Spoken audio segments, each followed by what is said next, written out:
Sorry, I was just, I was looking for something, but we're good. You got to figure it out. Yep, we're all set. I don't know if it's me, but I think the Facebook live is. It's always a little bit lagged, so it'll be a little bit behind, but not too much. I think it's frozen. Okay. I'm watching it on my other computer, and it looks good. So I'm dealing with 2 screens on my computer and 2 screens on my iPad, and I have my phone. So if I start sharing the wrong screens, please disregard. Yeah, like I said, I've got it on Facebook here. We're looking good. And we got people still kind of joining in here. And JP, you might want to give it just a minute or two just to let those people that are on Facebook join in here on Zoom. This still keeps coming in.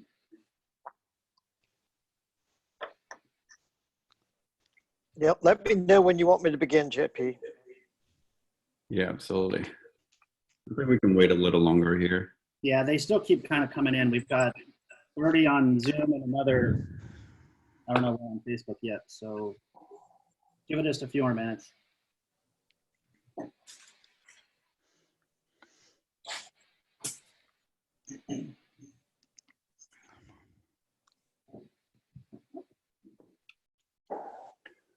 This is John. Has anyone flown at Leesburg today? I'm curious how the maintenance is going with the lighting. I flew at Leesburg today, but didn't see any of the lighting because it was daytime.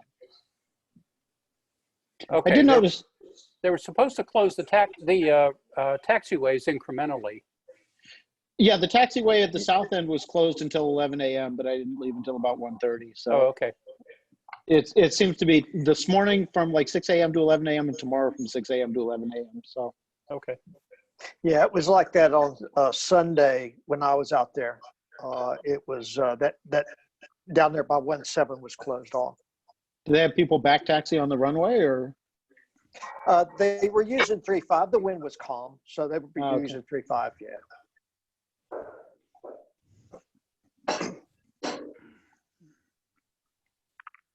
It was a beautiful day out, that's for sure. There's been several beautiful days out. Yeah, it's been tough. It's been tough. Now, there have been some days where the wind was gusting 40 and 50. That was not a problem sitting at home. Right. Winds aloft in the 40s and 50s. Yeah.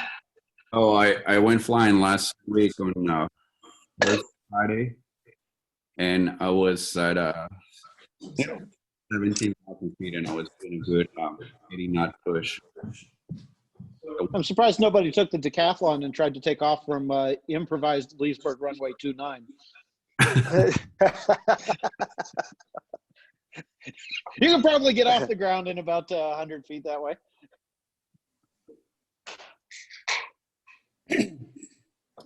All right, JP, I can let people in as, if you want to start rocking and rolling, I can let people in as they join.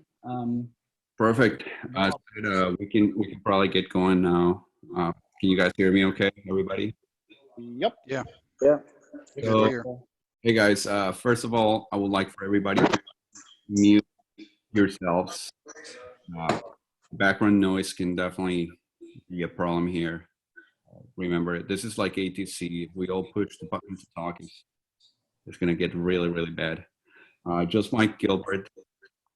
You're muted. Okay.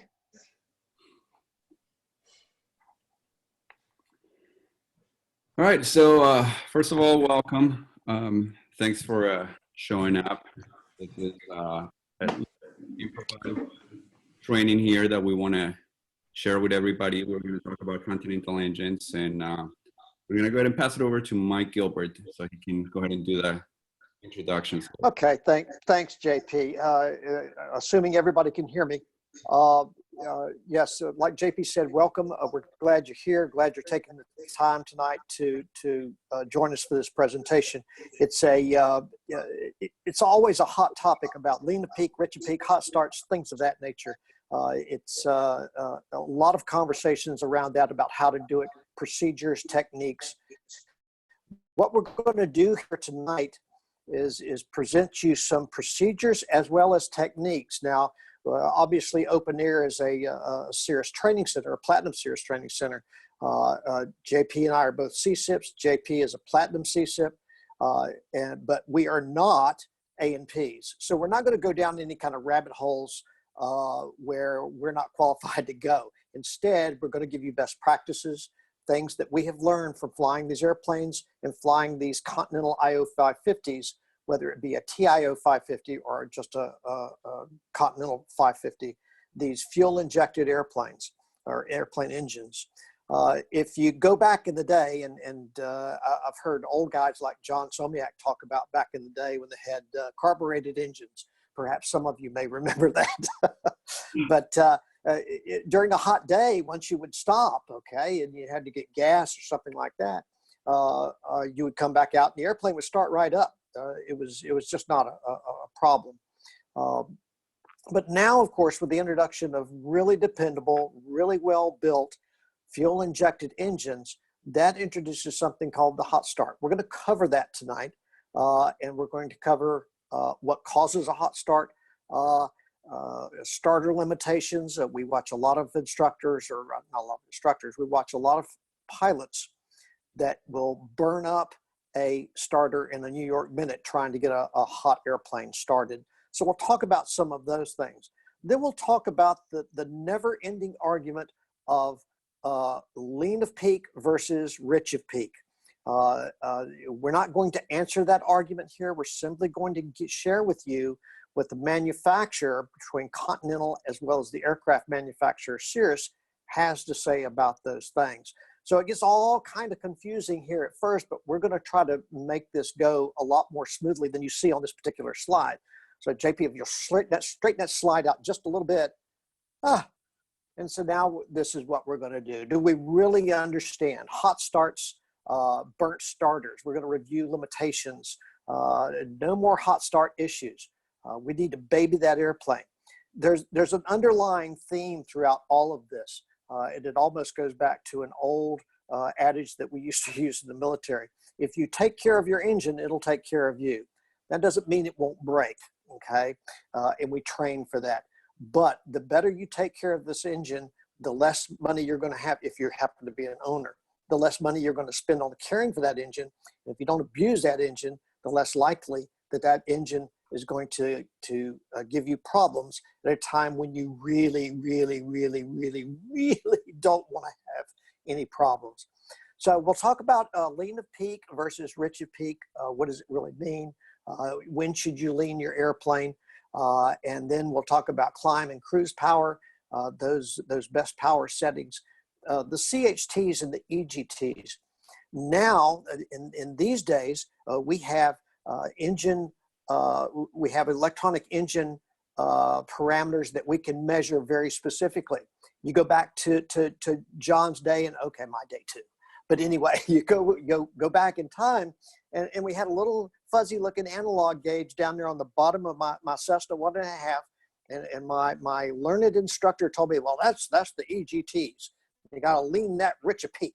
And there was a silver bar there. It did something. I didn't know exactly what. And he would lean that mixture out, and then the engine would start to tremble and everything, and he'd push it in a little bit. It was all a very odd way to do things. Nowadays, though, we don't have to do it like that. We now have a display panel there that's going to give us exact temperatures for both the exhaust gases as well as the cylinder heads. So we're going to go over some of that. And with that as an introduction, I'm going to give it to JP and tell him to go right ahead. And you see my boy there? That's me out on the line in the middle of July when I first started trying to hot start a fuel injected airplane. That's what I was looking like. All right, everybody. So we have seen people on the ramp before just sit there with a Cirrus, just cranking these engines and really not going anywhere, not getting started. One of the biggest things I have for everybody to say about the Continental engines, if the engine really doesn't start within the first couple seconds of you cranking it, it's probably not going to start. You probably have to change whatever you're currently doing, and review what is the current condition of your engine. Is it a hot start? Is it a flooded start now? And that said, how about we watch a quick video here from Cirrus? And Do you mind if I just jump in just for 1 second? I don't mean to interrupt you, but just as far as housekeeping issue, if you want people to unmute themselves and kind of speak up during the presentation, or do you want to wait for those questions at the end? And if you want to use the chat, you can do so, and or raise your hand. So I just wanted to point that out for you. Yeah, absolutely. If you have any questions, we'll be more than happy after the video. I think the video will answer a lot of the questions. I invite everybody to get these videos from the Cirrus Training Center. They're definitely worth the money, and especially now that we're at home, we can just sit there and start reviewing all the little things that we need to know about flying our airplanes every day. So again, we're going to talk about considering the engine temperature and how that impacts the priming procedure to get your engine back up and running. So everybody's been doing these flights. They go and they fly for a couple hours. Say you're planning your flight to Florida and you make a stop in Savannah, and you get fuel, you go to the bathroom, and then you're getting ready to jump back and keep going. And what kind of start are we going to use? And does the shutdown technique helps the way that you're going to start your engine?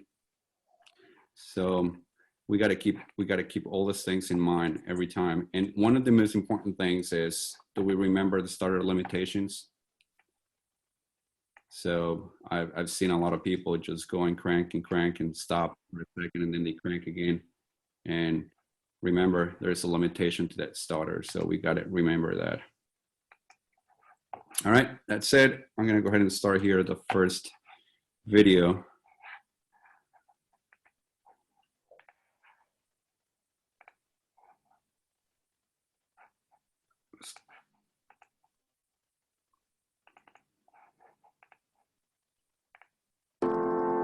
Can you guys see the video right now? What I'm teaching you is what we think is the most proper way to steer it. After shutting your engine down, the temperature inside the engine cowl continues to rise due to heat radiating from the recently operated engine. If this temperature rise isn't accounted for, it can create difficulty when attempting a subsequent start after a brief shutdown period. So to help you avoid a possible head-scratching, awkward situation with your passengers the next time you go flying, let's take a few minutes to explore what actually happens inside the engine cowl after shutdown and arm you with the most tried and true procedure for consistently starting a heat-soaked engine.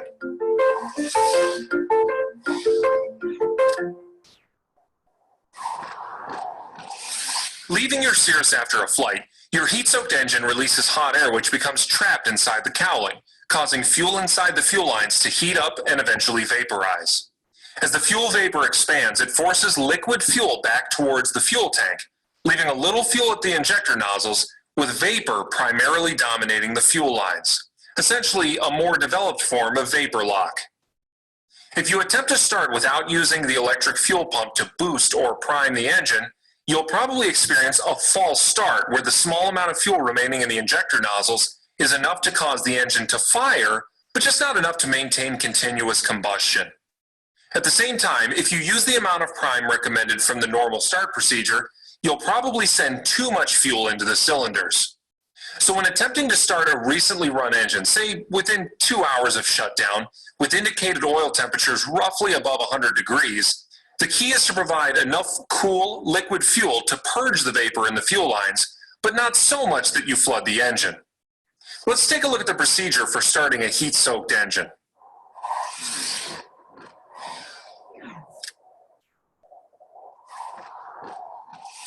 The hot start procedure is very similar to a normal start, as you hold the brakes, turn on the battery master switches, place the mixture full rich, and prepare to boost the lines with fuel. But now here's the difference with a hot start. Vaporized fuel needs to be purged from the fuel lines by replacing it with liquid fuel provided by the auxiliary boost pump. At Cirrus, we use one of two hot start procedures that vary just slightly from the normal start procedure. Choosing which procedure to use is based mostly off of how long it's been since the engine was run. Typically, within an hour of shutdown or when oil temperature is well above 100 degrees Fahrenheit, we'll open the throttle a 1/4 inch, skip priming, and immediately select boost.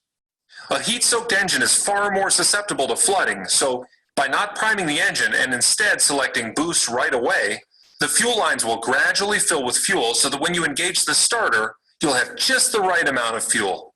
On the other hand, if it's been more than an hour since shutdown, or typically when the oil temperature is not over that approximate 100 degrees Fahrenheit, you'll need a little more fuel to start, making the procedure very similar to a normal start, but with a slightly different priming procedure.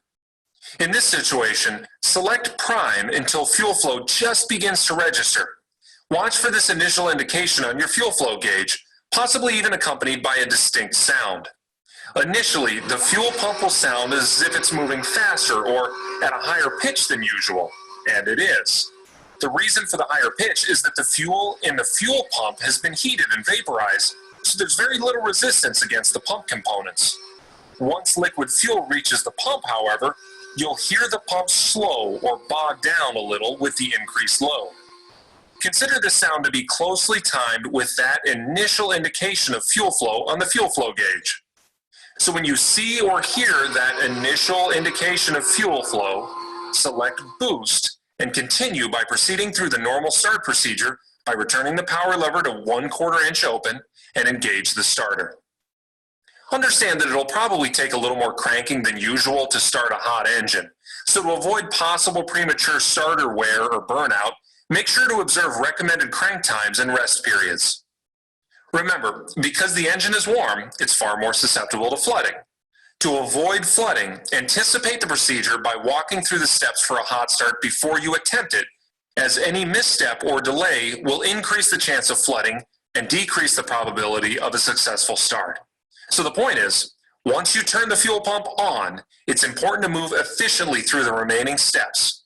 If overpriming or flooding occurred, it'll be indicated by weak firing and puffs of black smoke from the exhaust pipes, and the start should be reattempted using the flooded start procedure.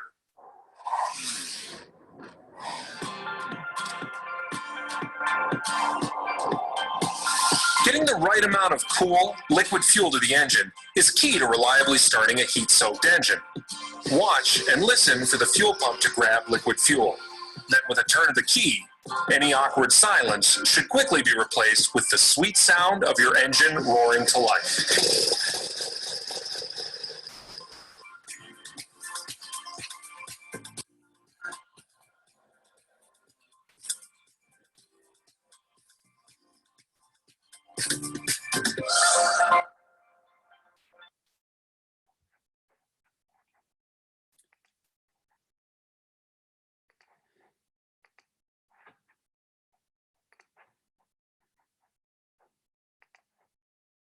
All right, everybody, we're back here.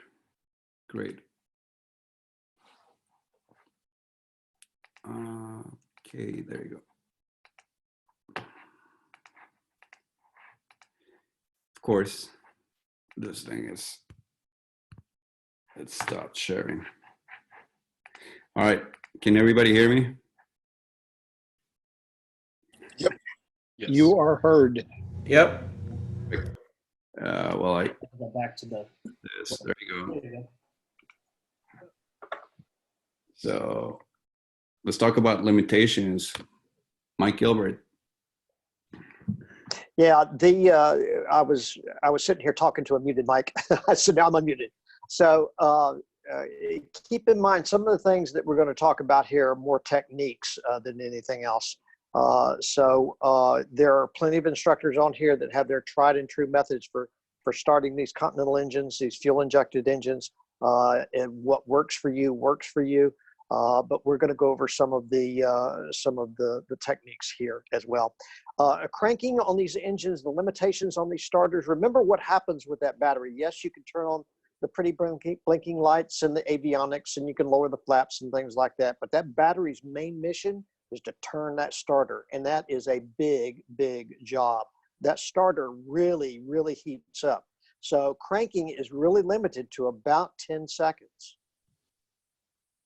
That's right. So 10 seconds on the starter, and then we gotta give it a 20-second rest period, right, between cranks.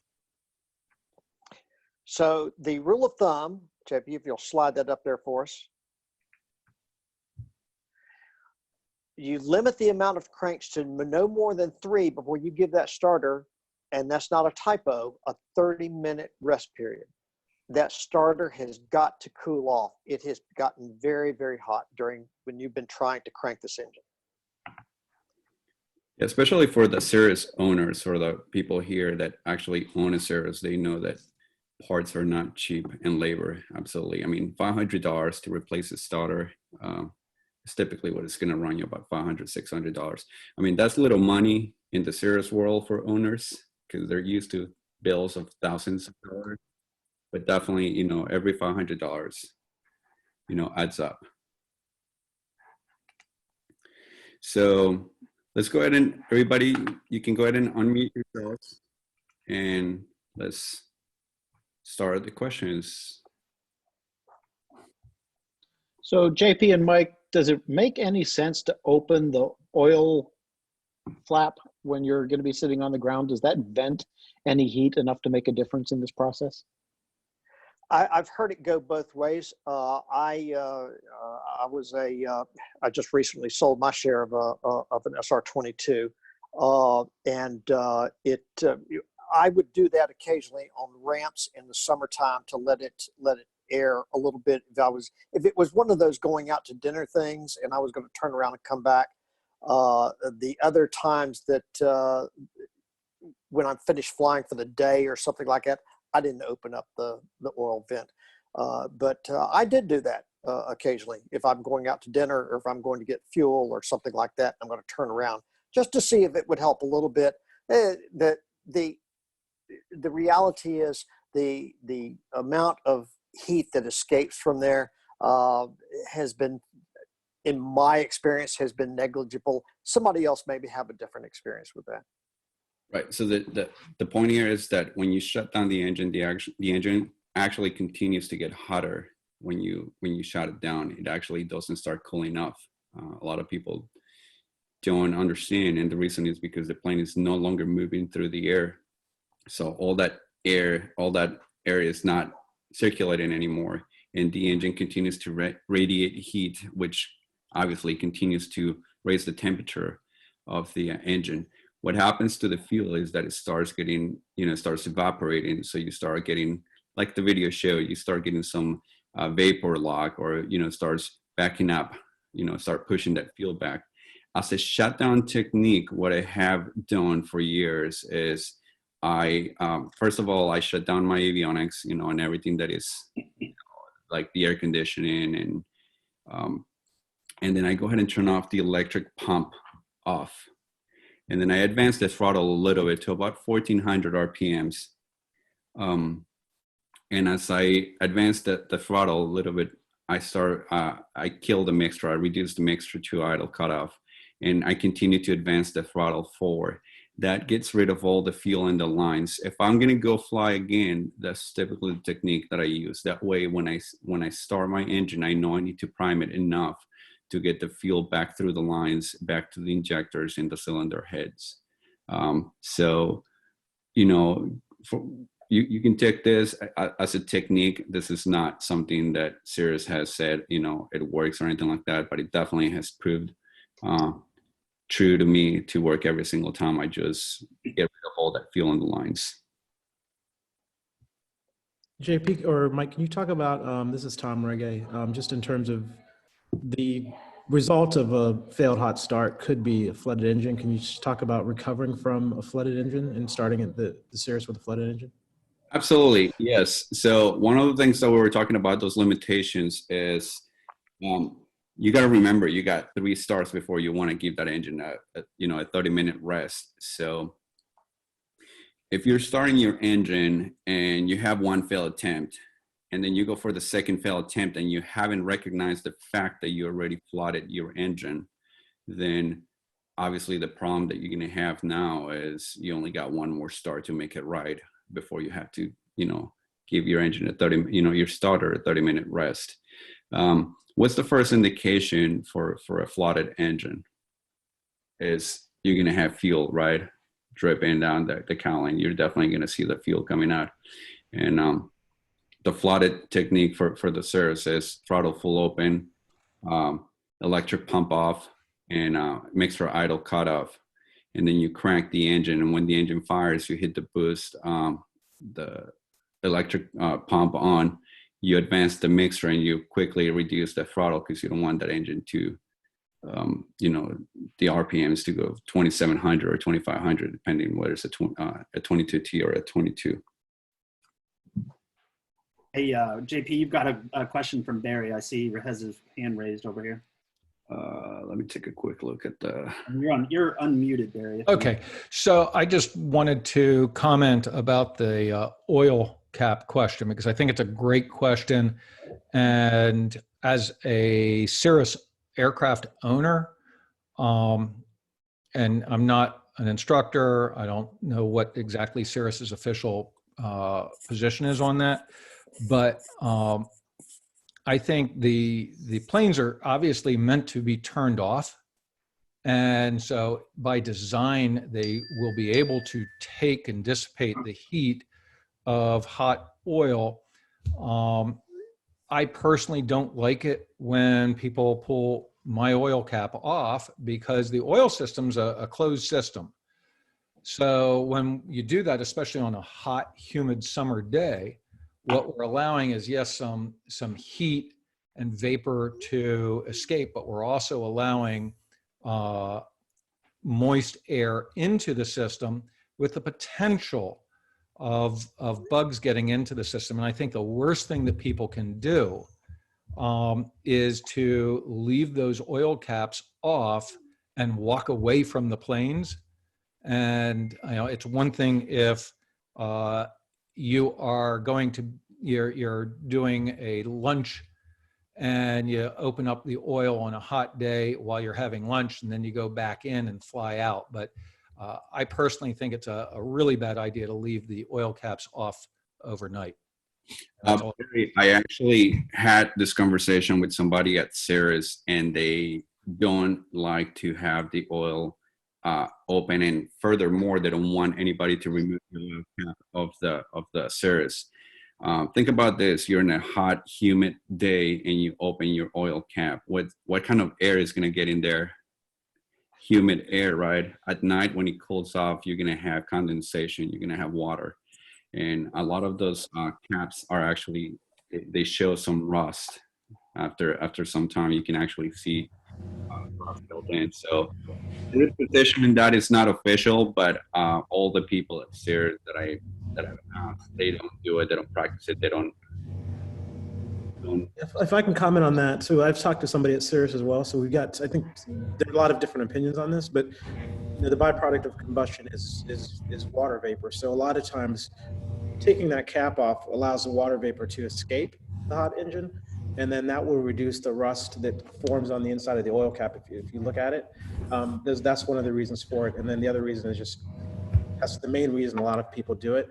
I sound like Fauci. Anecdotally, it doesn't technically hurt the plane, but to Barry's point and to JP's point, it's not a good idea probably to leave it off for an extended period of time. A lot of what I was told was, as you're doing your buttoning up the airplane, tying it down, securing the aircraft, you can leave that door open with the oil cap open, and then as soon as you leave the airplane for good, then you secure the cap in the cover.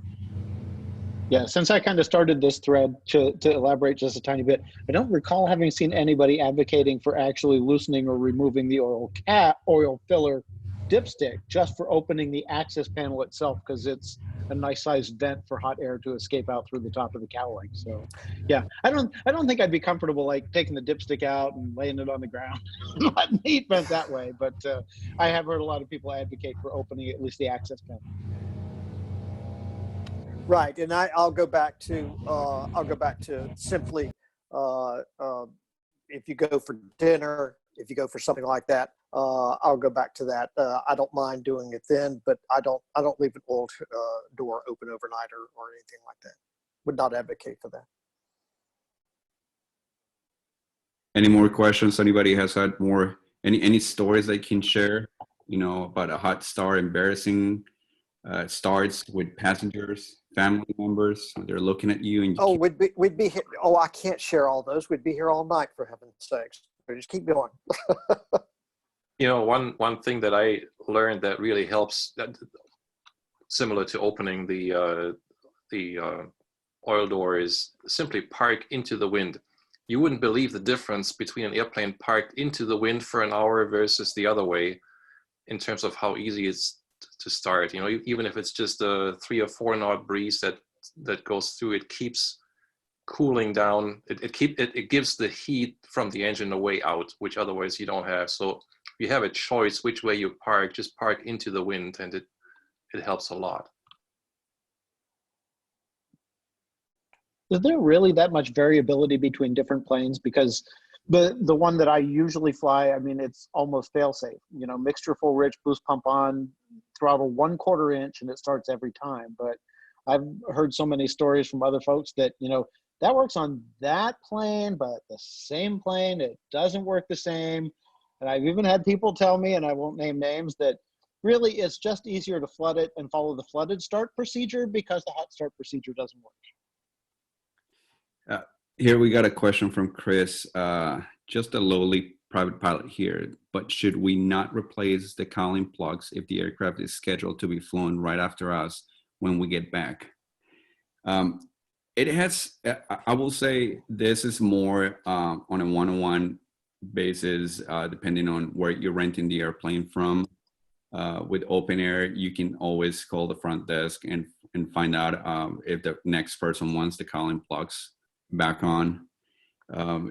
I don't have a problem putting them back on. You know, they're not designed to, I mean, they're not going to melt or they're not going to do any damage to the engine. But if you know for sure, like if the person is already out there waiting for the plane, well, yeah, you probably don't want to do it.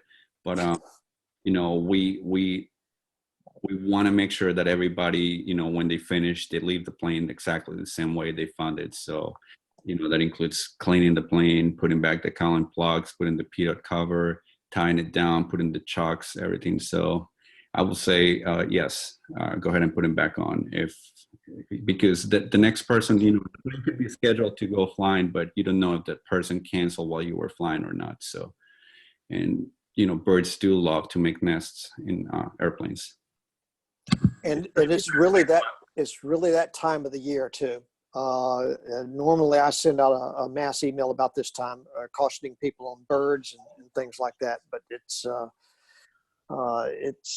we haven't done that this year because for obvious reasons.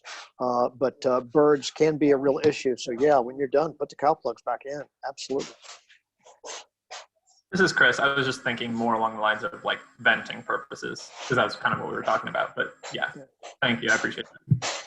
And was there a question about somebody asking about whether or not just to start it from a flooded start? I think like if basically that with every plane that Open Air has, we discussed this the other day, the Cirrus has since upgraded the starters on those airplanes, on the airplanes that are in the Open Air fleet. And the start procedure that's published that they have online, the video we watched, takes that into consideration.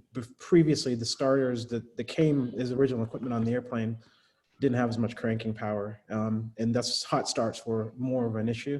But in this case, in the example in the video, it seems to be a very, very solid procedure. And moreover, I'll go over for people with turbos. The procedure is basically the same.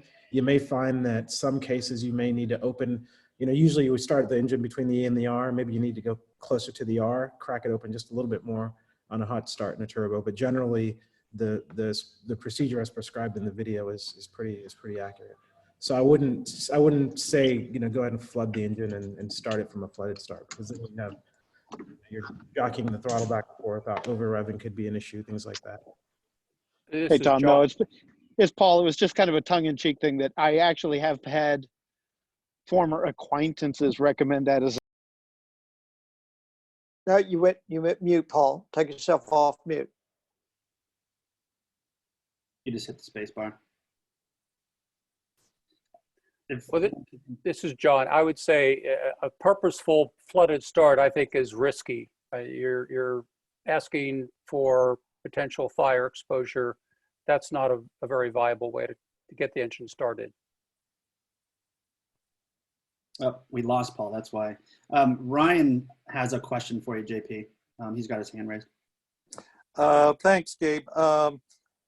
A little bit off topic, but since you were just talking about cow plugs, I have a cow plug question. I am, let's see, today is Tuesday. I am 9 days into ownership of a 2003 SR20. Congratulations. Thank you. Started in Florida fine, but it wasn't quite a hot start because it's not terribly hot down there. We brought it back home last Tuesday. It's sitting here in Frederick. Anyway, I was kind of shocked. The previous owner had bought some very nice, as you find on the internet, the personalized cow plugs with the IN number on it. And I get home and they don't fit. So since it was windy into last week, I pulled them out on Thursday. And I had a bird nest by Saturday, which I cleaned out. And I guess a two-part question. I figure rather than take the cowl apart, unless you think that's appropriate, I have a lipstick camera I can shove around in there and see if I got all the straw out. And the second thing, I am presuming, but can some of you with more serious experience, did the previous owner just simply buy a plug for the wrong Cirrus model and ended up with something smaller than he should have? For instance, he accidentally bought a 2018 22 instead of 2003 20. So if I could just chime in a little bit, one of the telltale signs, and I'm sure you already probably know this, one of the telltale signs is when you're first walking up to the airplane, and we teach people in pre-flighting to get a big picture of the airplane in the first place. One of the things I want to look for is straw around the bottom of the airplane. The birds aren't typically really, well, they are efficient and they're not, but they're slobs, okay? They drop a lot of stuff. Plus they're crapping all over your plane. So we look for things like that. To see if you've got to go in with that camera, if you already see all of that other stuff, that other evidence around the bottom of the airplane or on the airplane, chances are you've got birds.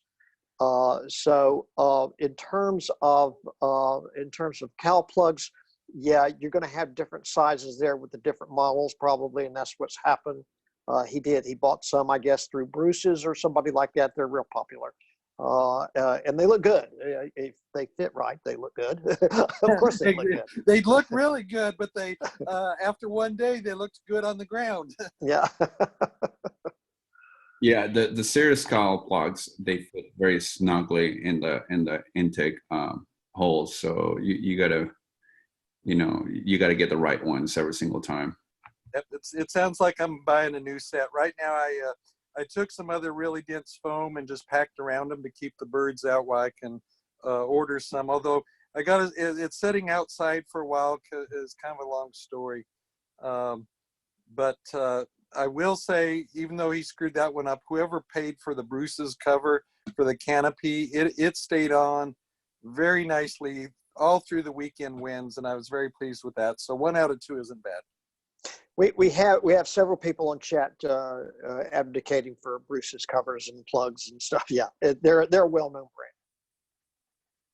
Hi guys, we got about 37 minutes of videos. We only watch 8 minutes. How about we keep moving? Because otherwise this is going to go way past 8 p.m.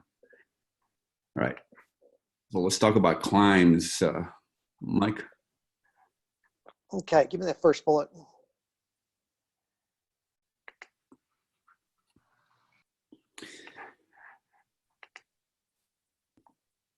Okay, so for initial climbs, we have climb fuel flows, and they are usually placarded. It's hard to see on this slide, maybe it's because I have an iPad, but you can see those fuel flows there on the throttle quadrant just above the fuel pump in terms of pressure, altitude, and how much fuel flow you should be having. This is also a time when you need to be monitoring your CHTs and keep those down.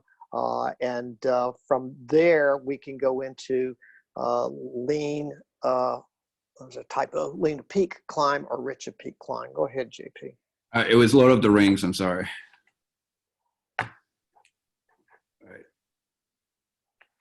All right, so the difference between the 22 and the 20 is that the 20 automatically will be leaning as you are climbing. So you always maintain that mixture full rich on the 20, right? On the 22 before takeoff, you got to make sure that you put that mixture on the top of the green arc, right? And as you're climbing, you got to maintain those fuel flows that are placarded on your plane.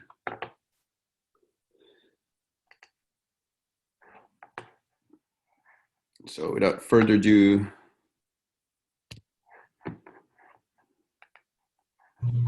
let's go ahead and move on to that. So chatting from one quick thing, chatting from Brian Carlson.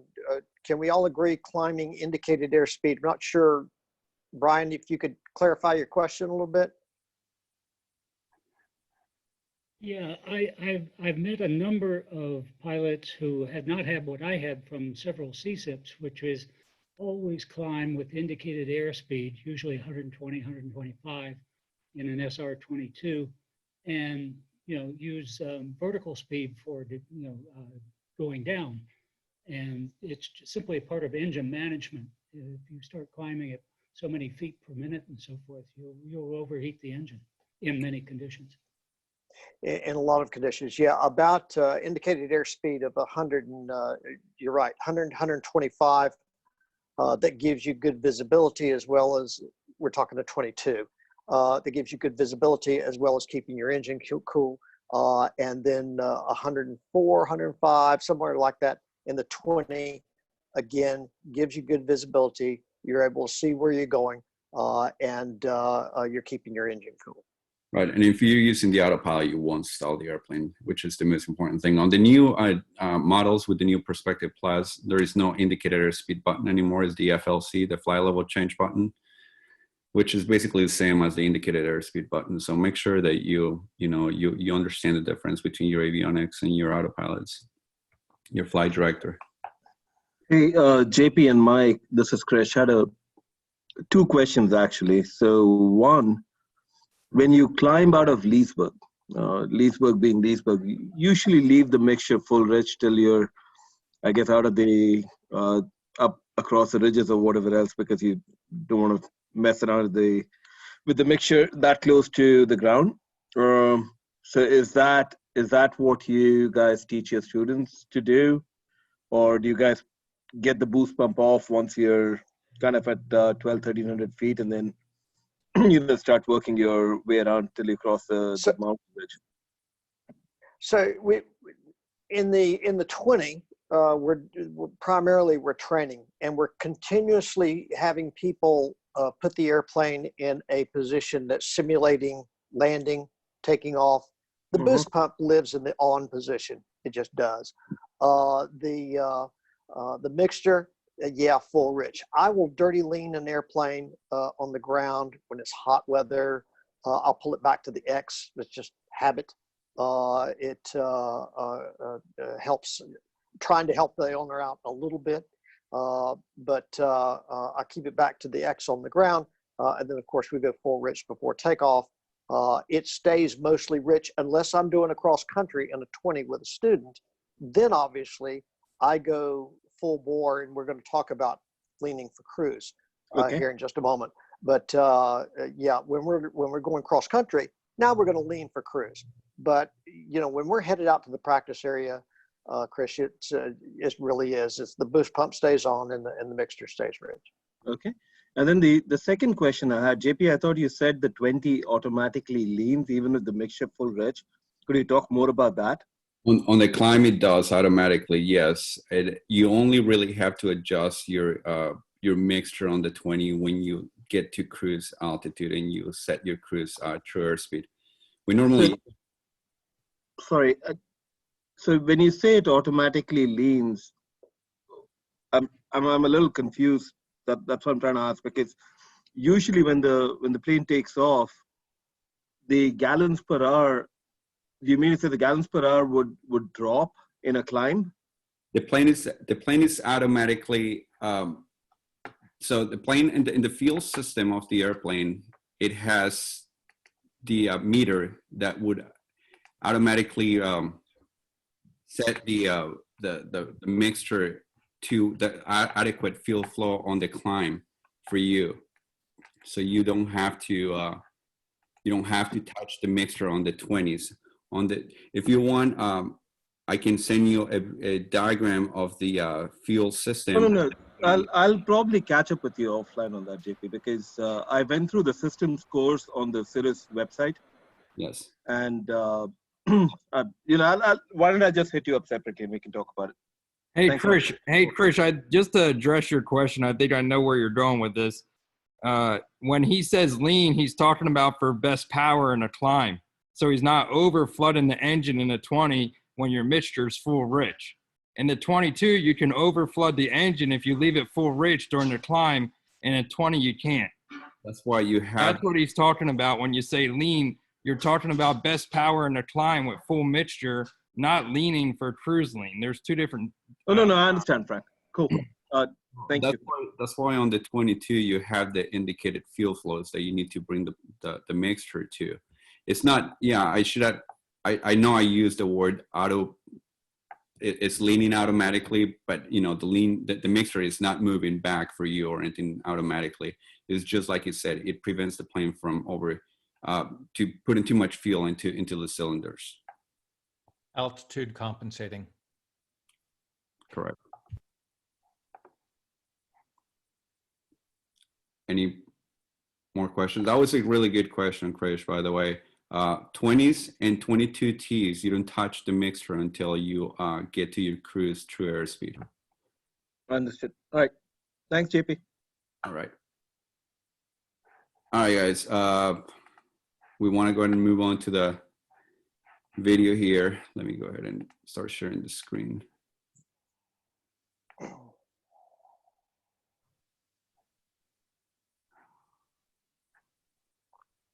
All right, here it is. Man, this is a lot more screens than I'm used to. All right, guys. So here's the climb video. Share screen, quick time. Sure. There you go. So everybody can see that?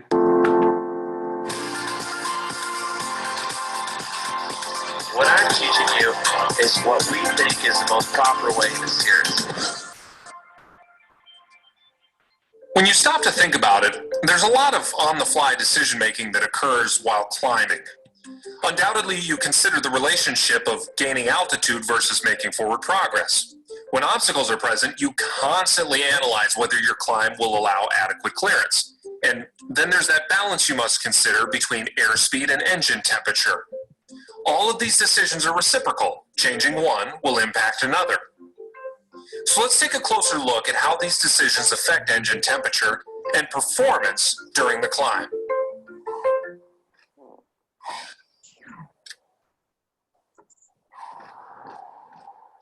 Your Cirrus is very efficient at cooling its engine. It deploys a multi-pronged approach for cooling, which you, as the pilot, can dynamically adjust while in the cockpit. Pressure-cooled engines are cooled by ambient airflow, forced under pressure into the cooling air intakes. Ground cooling is provided by propeller wash, and whatever small amount of ram airflow is provided by ambient air. In flight, cooling air is provided primarily by the ram airflow supplied by your forward velocity. With the help of baffles and seals, the cooling air fills the entire engine cowl to effectively cool all the way around the engine before escaping out the bottom of the cowl.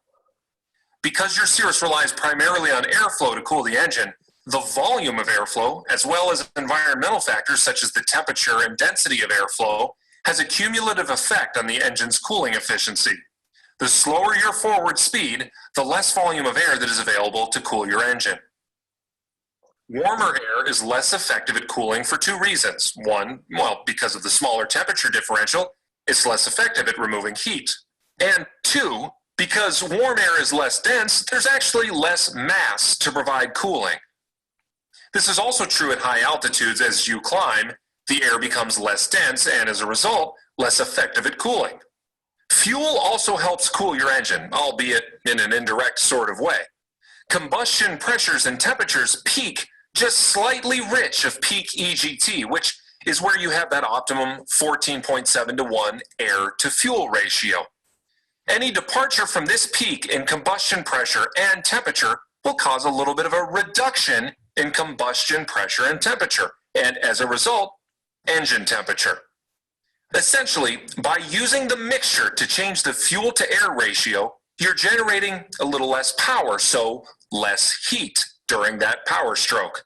Many factors work together to cool your engine, and that's why it's so important for you to have an idea of the normal operating temperature for your Cirrus, as any unexplained change in these temperatures could indicate anything from damaged baffles or seals to ignition system anomalies or even some sort of inconsistency with the fuel system. In flight, it really comes down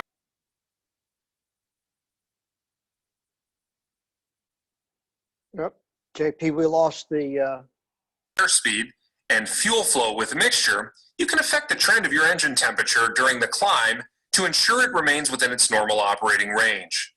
Should the engine temperature not respond as expected to your planned, deliberate inputs, take your Cirrus to an authorized service center for a more detailed assessment, as most likely something mechanical and out of your immediate control is perhaps the issue.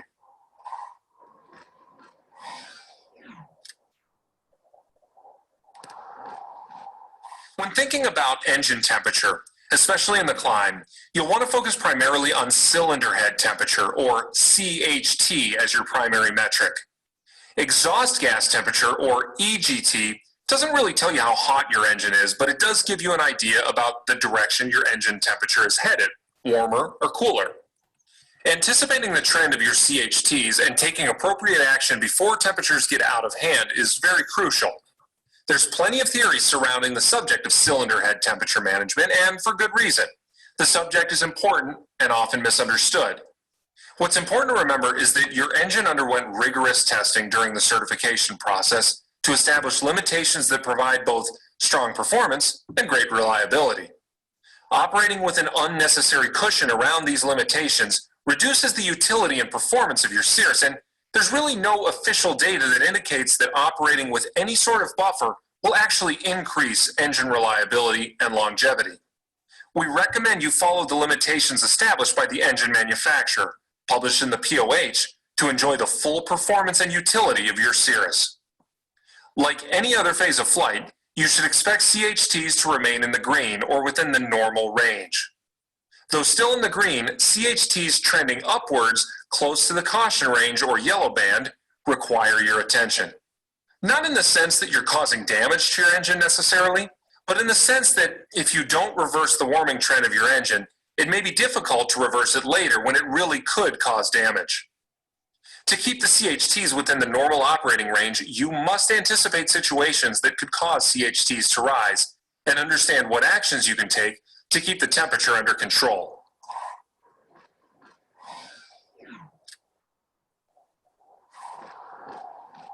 If you recognize your CHTs trending away from where you'd like them, use EGT as a reference for adjustment.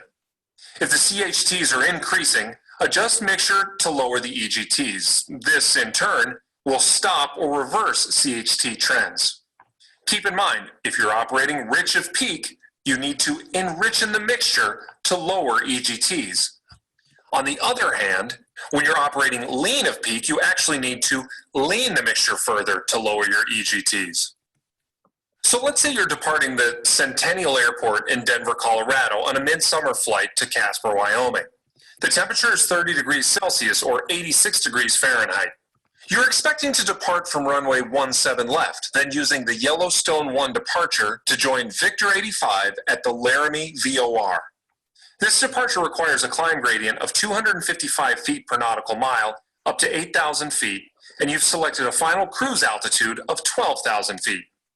The first step in managing engine temperature and CHTs during climb is to recognize the factors that tell you there's a potential for high engine temperatures.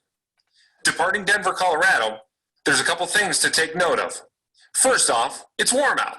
Secondly, you're departing from a high density altitude airport, so the air available to cool the engine is less effective because it's less dense. And finally, you'll need to climb at VY all the way up to 12,000 feet to meet the initial climb gradient and en route minimum safe altitudes.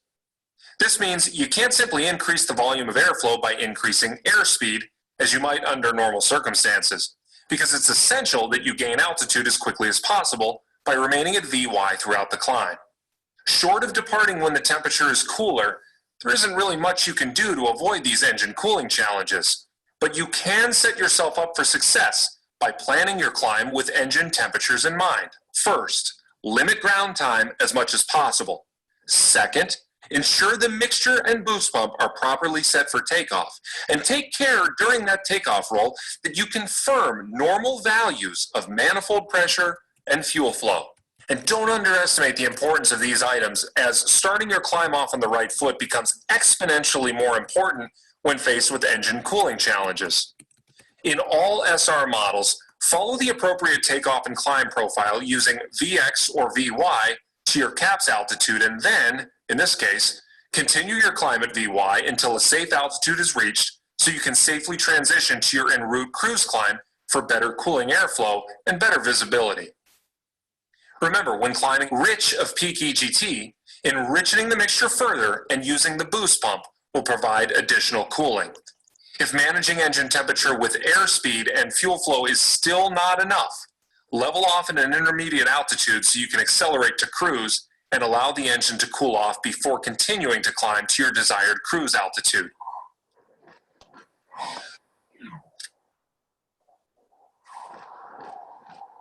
If you're flying a turbocharged SR-22, you've probably noticed the procedure for a lean of peak climb.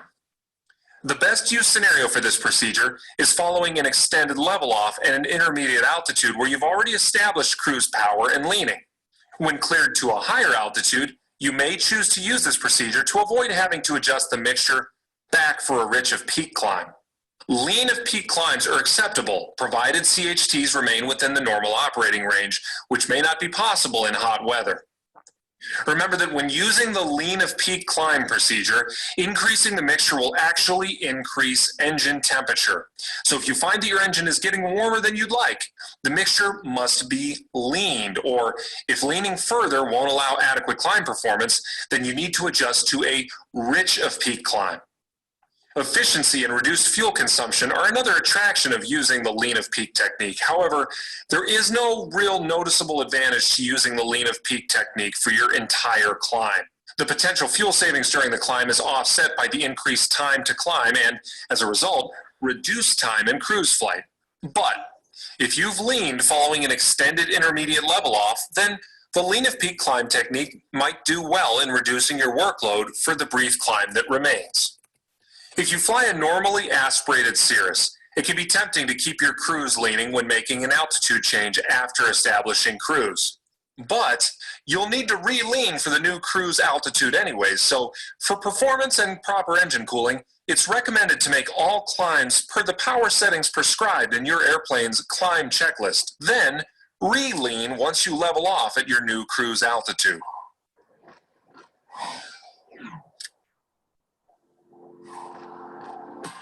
Controlling engine temperature and cylinder head temperature during climb has a lot to do with anticipating situations that can cause high engine temperatures. Recognize these situations early to prevent the engine from getting too hot, from getting away from you. It's much easier to prevent the engine from getting hot in the first place than it is to try to cool it down once it's already heated up. So keep an eye on the trend of your engine temperatures, especially CHT, and use airspeed and fuel flow to keep your engine temperatures in check throughout your entire climb.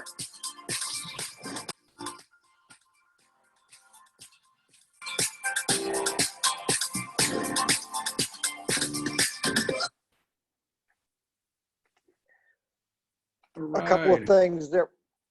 while JP is coming back online, a couple of things there that we want to make sure we're reinforcing. That is cylinder head temperatures versus exhaust gas temperatures. Cylinder head temperatures are the real true indication of how hot that engine is. Keep an eye on the cylinder head temperatures. And the other takeaway that he mentioned a couple of times, it's much easier to stay ahead of it than it is to catch up with it. JP, you back up yet, buddy? Yes, sir, I'm here. You guys, Okay. all right. So I'm sharing the screen right now. I don't know if you guys are seeing it again. Do we have any questions about this? So on the climb, what I would like to say to most people is on the 22s, especially on the new 22s, all you have to do is keep that fuel flow on the top of the green arc, and just use your airspeed to maintain your engines at an optimal temperature. I personally, on the 22s, I don't like to see the engines go above 370 degrees. That's kind of like when I really start doing something, so I can lower the nose to get more airflow and start cooling down the engine. So normally I'm climbing with the autopilot on, obviously. So I press the fly level change button and I change my airspeed to, I don't know, 130 if I need to. I typically climb to 120, 125 on the 22s. If I need 130, and it will give me whatever vertical speed it gives me. If I need to cool it further more, then remember on the 22s I'm climbing reach a peak technique, full power pretty much. So I'm controlling the temperature with fuel. I'm gonna increase the fuel flow, and this is a pretty big subject to me.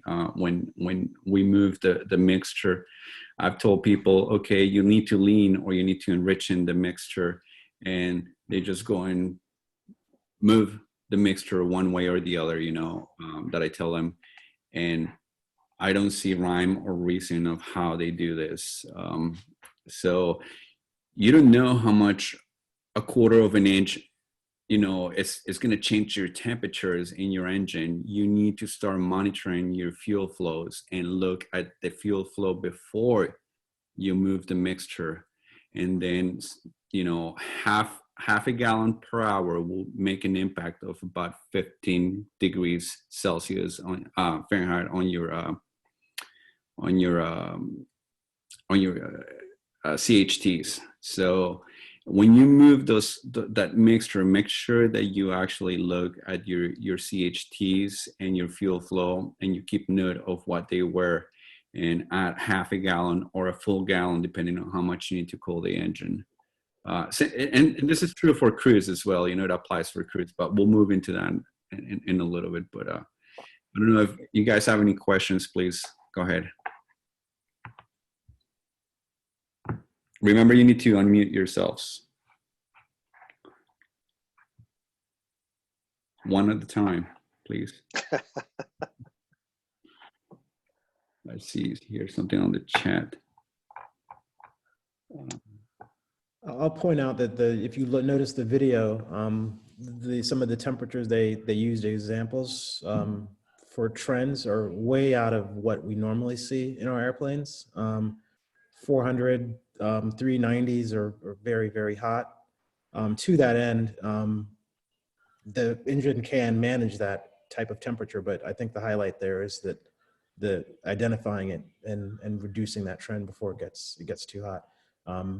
I talked to somebody at Continental last summer, the guy who builds the engines, about that 380 number, and he seemed to kind of looked at me side-eyed in that that's a number that has been talked about a lot, but it's not really, 380 is not necessarily going to damage the engine to a point where you're voiding anything or it's a problem. But I think the highlight is just the trends and reducing it. So that's my comment there.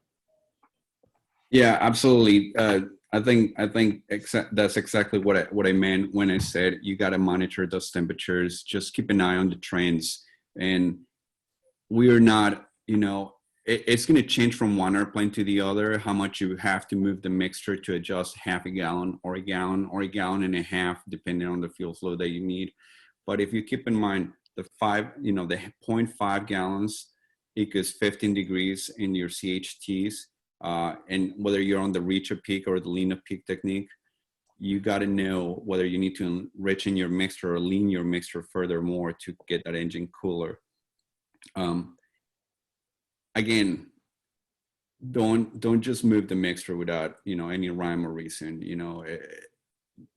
I've seen plenty of people were cruising, they set their power and they go into the lean assist and the whole thing, and then all of a sudden the engine is 310 degrees on cruise. We're on the lean of peak. And I tell them, what do you need to do to get the engine a little bit warmer? Because 310 on cruise is actually a little too cool. On cruise, 340 to 350 degrees is a good temperature for those CHTs. And, first it takes them a second to understand, do they need to lean or they need to enrich in the mixture, and by how much. I see them, they go and push it halfway, or they just push it a little, and I'm like, what was your fuel flow before? And then they are, and then, hold on one second, somebody's got a question here.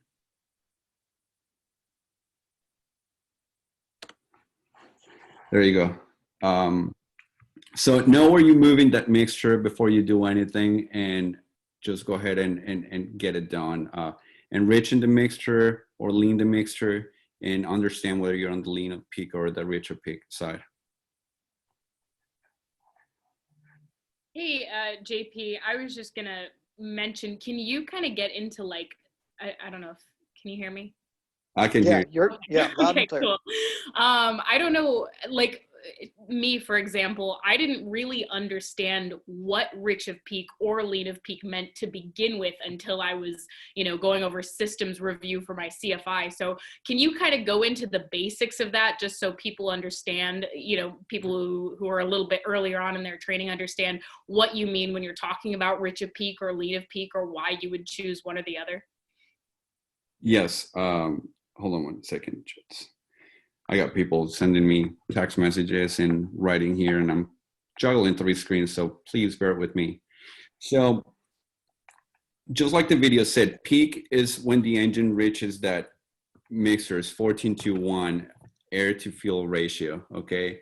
And that's when you're gonna get, they said it on the video, you're within 50 degrees of the best performance of your engine. When you're putting your engine to the maximum, you're asking your engine to be the hottest and to give you the most power and to deliver the absolutely 100% that is assigned to you. So because we don't like to run the engines that hot, or in this case, Continental doesn't advise you to do that. They developed the lean of peak and the reach of peak for these engines. So when we're on the lean of peak, we want to be 75 degrees cooler of the lean of peak of that mixture, that perfect ratio of air and fuel. And when you reach that peak, moving the mixture either forward to increase that mixture will put you on the reach of peak. Now you're controlling the temperatures of your engine with fuel. When you go and you slide that mixture back, once you have gotten to the top, to the highest temperatures, you're now controlling the temperatures using air. So we need to understand, once we see those temperatures peak, that's when we're going to start using our mixture to decide whether we're going reach a peak or we're going lean of peak. We also usually refer to that too as best power and best economy. So you'll hear that term used a lot. Lean of peak being best economy, where you're using less fuel, and best or rich of peak being best power, where you're getting the most airspeed and the most performance out of the engine. Yes, in fact, on the Avidynes, the best power I've noticed, if you're using the Avidyne, whatever it was called. Integra. The lean. No, the I think it was also called lean assist. Oh, that's right. It's lean assist is a soft function key. Man, if you would use that to go to best power, it will put your engine about 290 degrees and running really, really rough. So I had a lot of problems with engines being too cool, and actually, you know, getting into detonation, you definitely were running those engines way, way, way too lean. Is lean of peak will cause your engine to wear out over time? No, if you're using it properly, no. It's actually because you're not running the engine as hard as you would with, because you're also gonna be affecting your power output, right? Because you don't have as much fuel. You're not giving the engine as much fuel. So obviously on the lean of peak, you're not gonna, this is not true for the 22Ts. I wanna say that, you know, and I wanna make sure that everybody understands that we're talking, in this case, just 22s and 20s normally aspirated.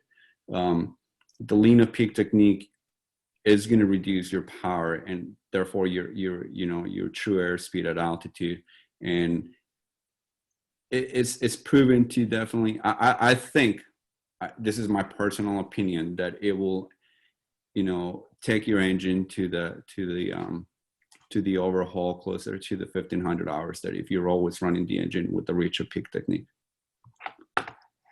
The lean of peak, rich of peak argument has been going on for a long time, and reasonable people have good ideas on both sides. We fly the airplanes lean of peak.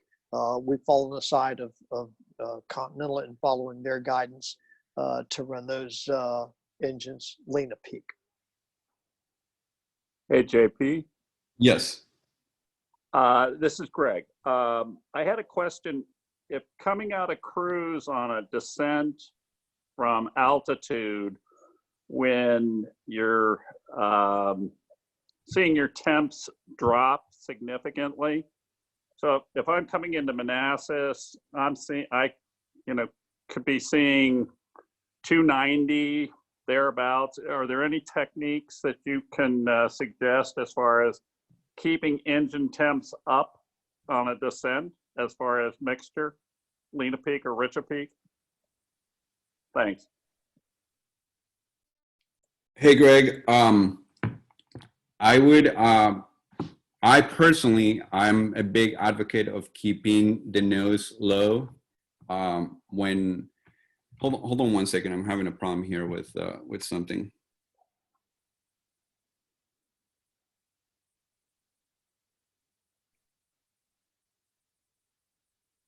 All right.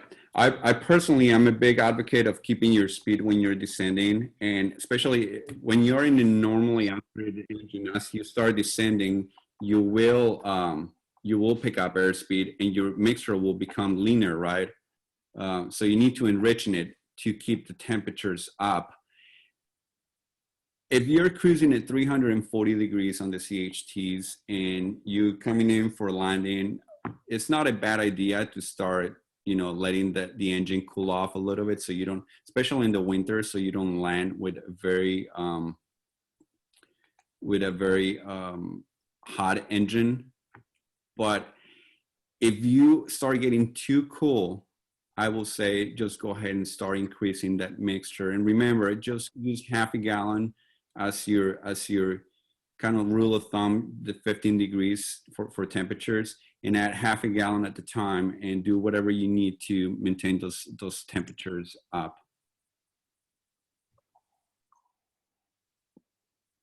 Hey, this is Frank. The lean of peak and rich of peak seem to indicate the percent power and the degrees rich or lean of peak. I've yet to see anything related to the RPM settings. Is there anything in the POH or rule of thumb or anything associated with the RPM settings for lean or rich of peak? Cutting off, I can't hear you. What? Is there the question was, is there anything in the POH concerning rich of peak operations and the RPM or the lean of peak operations? And the answer is they give you a baseline to set in terms of power set, a percentage of power. Keep in mind that percentage of power that we see on the engine information system or the systems page. That percentage of power is actually a mathematical formula that's based on air temperature, RPM, and manifold pressure. So that's the reason sometimes you can see like 104% on takeoff. I remember the first time I saw that, I thought, oh no, I want to blow up the engine. No, I wasn't about to blow up the engine. So percentages of power, it is in the POH in terms of where to start in terms of a baseline for when you begin to lean your engine. JP, Okay, are you talking the percent power is where to, in the best economy percent power, I think I remember is 65. That's But correct. are you saying that's where to start the lean or to finish the lean? I was always taught that's where you finish the lean. No, Go ahead. Go ahead, JP. You're supposed to start at 65, but you know, as a technique, if you start a little bit ahead of 65, you know that when you lean, you're gonna end up below 65. So, I mean, 65, 55% power is a good, you know, you're on the best economy. But if you start typically like around 68, 67, something like that, when you lean, Like I would set my Avidyne, I would set it at like 68% power. Okay, then I start to lean it to lean of peak. And JP's exactly right. I would wind up at around between 62, 64% power by the time I was done.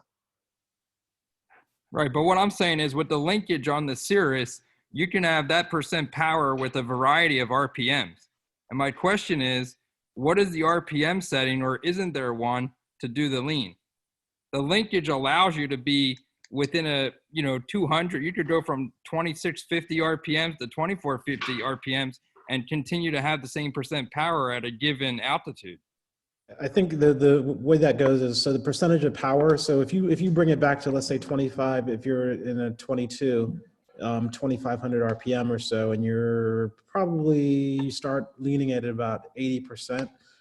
By the time you get that mixture back to 14 gallons, you're going to be right at about 75%, and you're going to be in the newer planes, the top of that green arc, that's for the lean at peak setting. So I generally, you'll see about 2,500 RPM, but what I would do is just use the percentage power as a rule of thumb. You start there at about 78% and then just lean it back. Generally, you're going to see, and if you fly the same plane all the time, you're going to see at 75%, you're 14.1 gallons, and your true airspeed is 168. All the CHTs are like right around 350, and that's when you like. Let me try and give an exaggeration case that made sense. Right. I did a direct climb up to 12,000 feet in a normally aspirated airplane. I climb out of the airfield with full RPMs, my takeoff setting, and I remain in my climb to 12,000. I could be at 12,000 feet down to set 68% power with full 2,700 RPMs. And my question is it okay to start the lean there? Because I'm at a percent power with 2,700 RPMs, and I want to know if I can start my lean from best power to best economy at 13,000 feet, 2,700 RPMs, and still be according to the POH and manufacturer recommendations. I don't know if there's a setting in the POH that starts at 27. I think if you look at the POH, it's like 20. The RPM settings are generally at that altitude 2,600 or 2,500. I'll look and get back to you. But I understand your question. Yeah, you want to know if you can leave it wide open at 2,700 RPM. Yeah, I mean, I've tried to find a POH. I've had Cirruses for several years. I can't figure it out. I asked the guys at Oshkosh. Everybody seems to have a different answer. Continental at Oshkosh seemed to tell me that RPMs don't matter for leaning. It's fuel flow, percent power on the engine, which is obviously, as you guys know, and normally aspirated, dependent on the altitude you're at. So that means that you should be able to lean at 2,700. And to highlight the problem, there's plenty of arguments on COPA about how to lean with RPMs, and I can't figure out who's accurate and who's not. It's not rocket science, if I may. I mean, leaning, rich of peak, lean of peak has to do with fuel and air, right? And the ratio between them. RPM has nothing to do with that. You can go rich of peak or lean of peak of 2,700, 2,500, 2,300, whatever RPM you desire. It has nothing to do with rich of peak or lean of peak. You're exactly right, Martin. I think the point of there is also in the 22 at 2,700 RPM, it gets loud. There's a lot more noise. The tips of those blades are going much faster. I believe they're breaking the sound barrier at 27. So if you lean it back to fit 25, if you bring it back to 25, it's a little more quiet, and it's quieter and more comfortable for cruise. Yeah, I bring mine back to 2450. Yeah. But I concur with the point that it's not so much the RPM that I'm setting there. I mean, I've got it there in the POH. We've all got it in POH in terms of the different RPM settings and where you can begin to lean. Yeah, and power output is a combination of RPMs and manifold pressure. And the plane is setting up the RPMs at 2,500 or 2,700. Depending on the 22T or the 22 or even the 20s, is what you're changing when you're bringing that throttle back is the manifold pressure. Thank you. All right, so here's the lean of peak versus rich of peak talk. I mean, we got way ahead of this.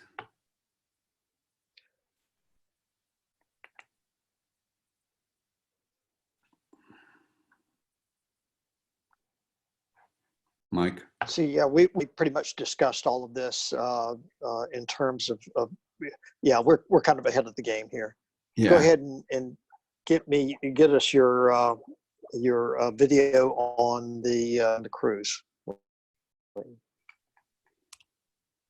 Okay, so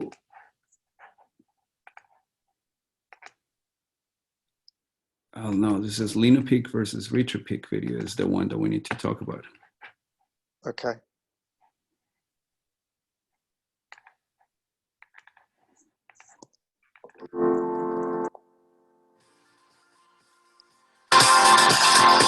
What I'm teaching you is what we think is the most proper way to Cirrus. The lean of peak versus rich of peak debate is certainly nothing new in most passionate hangar circles, especially as that debate relates to engine management during your cruise flight. Type leaning procedure into any online aviation forum, and you'll trigger an avalanche of commentary around the subject. The opinions expressed within these forums can be, let's just say, a little bit polarizing. But let's refocus the discussion now away from right and wrong and more towards the ways each method can be used in your Cirrus to achieve desired engine performance for your specific flight.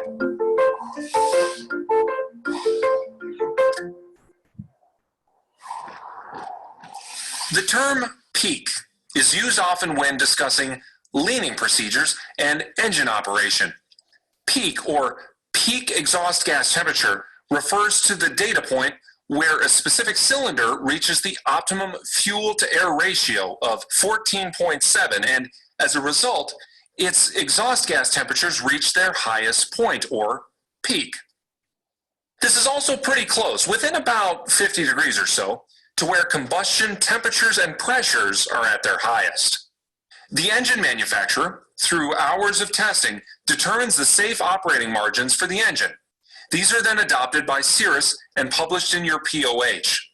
When operating within these margins, you can expect optimum engine performance, reliability, and component longevity. If you fly a normally aspirated SR-20 or SR-22, you'll find two recommended leaning procedures for cruise flight, and that's best power, rich of peak, and best economy, lean of peak. In the turbocharged SR-22, all cruise operations are conducted lean of peak because the turbocharged SR-22 is still able to achieve high power settings when operated lean of peak EGT. Let's take a second to better understand each leaning procedure.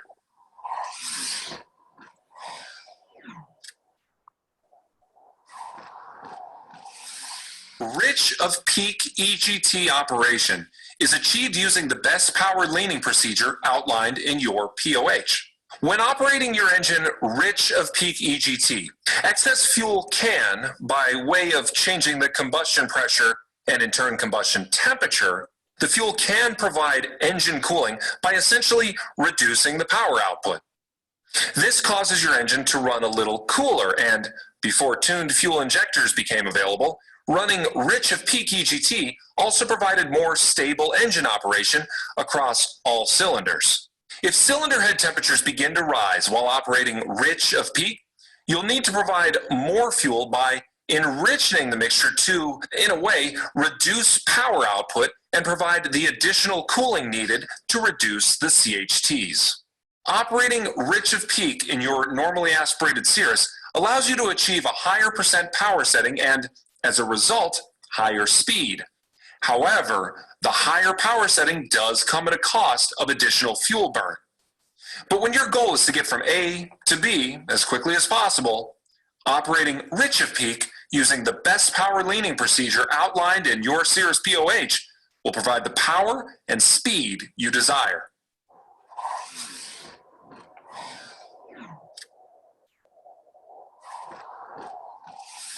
Lean of peak operation was a point of controversy before tuned fuel injection systems became available. Because air volume could vary between each cylinder, the amount of fuel required for each cylinder needed to vary as well. When you're operating rich of peak, you won't notice any problems with this variation because of the presence of excess fuel. But when operating lean of peak, you'll notice engine roughness because the fuel-air mixture in some cylinders will become too lean to support normal combustion.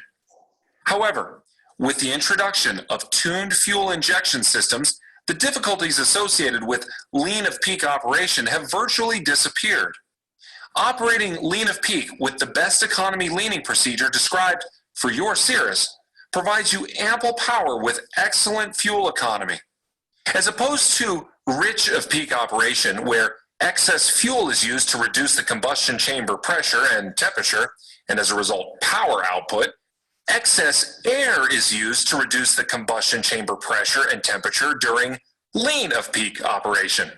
This provides better fuel economy because you're using air instead of fuel to, in effect, control combustion temperatures by reducing power output.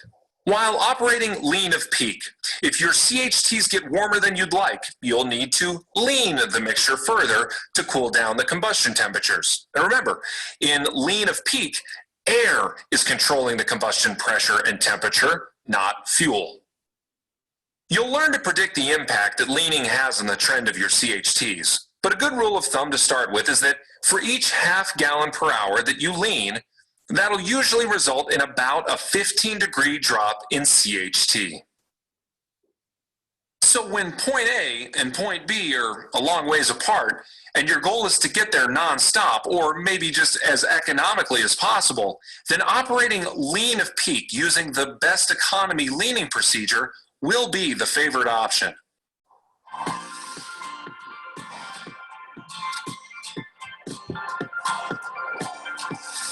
It's important to remember that your engine was tested during certification to establish limitations and procedures that provide the best combination of performance, reliability, and longevity. By following the procedures established by the engine manufacturer, published for your use within the Cirrus POH, you'll operate your engine with confidence. However, deviating from these procedures will cost you the performance and utility originally designed into your Cirrus. Each procedure, operating either lean or rich of peak EGT, has its own unique set of advantages and disadvantages related primarily to engine horsepower, airplane performance, and fuel economy. It's not about which method is better, but rather which method is optimal for your specific flight profile.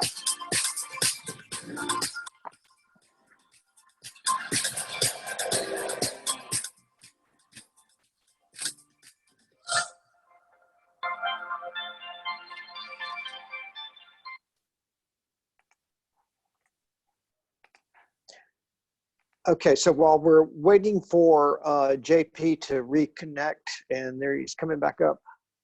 JP, or can you hear us at this point? Yes. Oh, okay. Go ahead then. Sorry.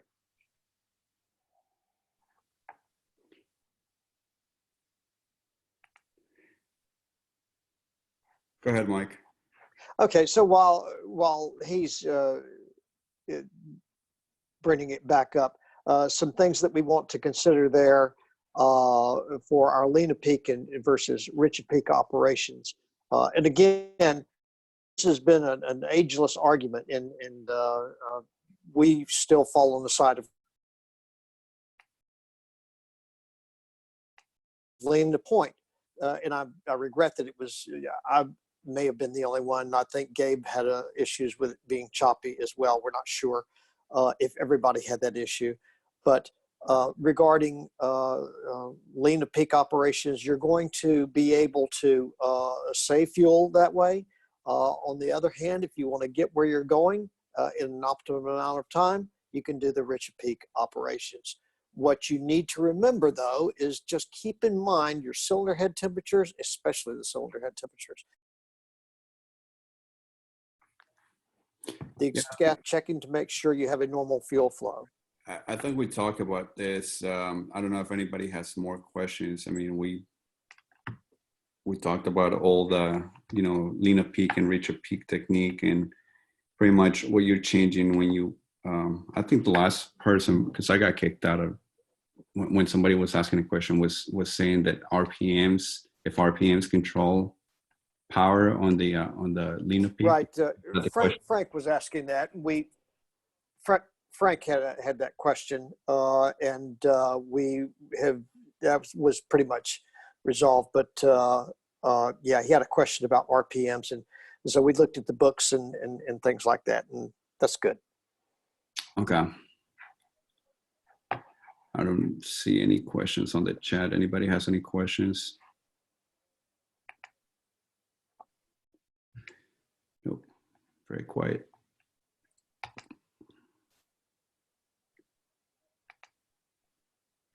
All right, so we should talk about cruise then.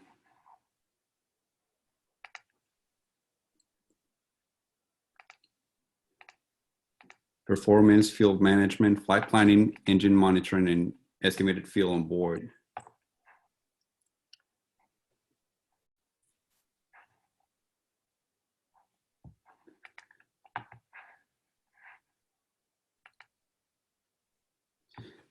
So anybody has any thoughts here on cruise?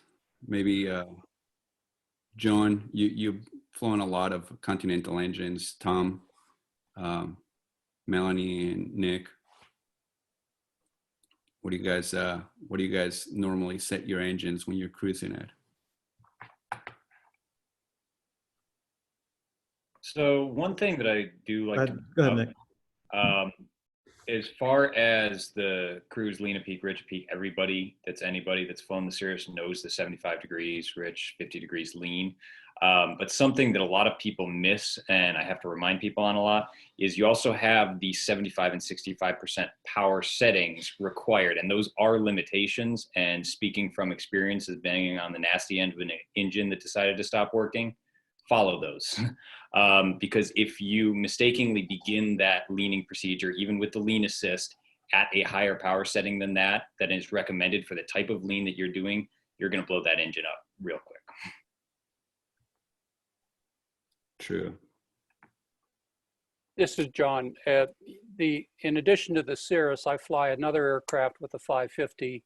Very similar procedure in cruise. We stick with 50 degrees Lena Peak. It keeps our cylinder head temperatures, depending on the ambient air, 370 or less. And I will see variations from flight to flight and also between airplane to airplane. But, and it results in a fairly consistent fuel flow for the altitudes that we fly, very consistent with what's in the POH. I'll echo John's sentiment. A lot of just know the airplane you're flying. Generally in cruise, the numbers should be bang on. Generally in the 22, it's 14 gallons an hour. And then depending on the airplane and how it's, all airplanes are different, but just understand that I've flown airplanes, I've flown turbos where the CHTs look like the Himalayas, and I've flown other turbos that, you know, they're all right about the same, 350, 1600 on the TIT, and then the fuel flow's right at 18, between 17.9 and 18. So I think the highlight is just understanding that, and as you're cruising, you know, keep an eye on it, because sometimes you could knock the mixture a little bit, or the throttle, especially if you're, you know, with bigger people like myself, then that'll change something, and then you'll be, oh, why is it, you know, then your CHTs will be higher than expected. So on the timer, when it says check fuel, check, you know, also check the CHTs and make sure that everything's in the position where it should be. I echo that as well. You've got to keep a hawk's eye on your CHTs. Going from area to area, temperatures will change. You're going through clouds, the temperatures will change. And it's a very, very expensive engine to fix if you allow the temperatures to get out of whack. You have to become almost obsessive about it, at least I do. And check your trends. The exhaust gas temperatures are a good trend, you know, are quick indicators of where your CHTs are going. So you can definitely check those quicker. Any change that you make on your mixture will reflect immediately on your EGTs, and therefore you can know which direction your CHTs are going to be trending to.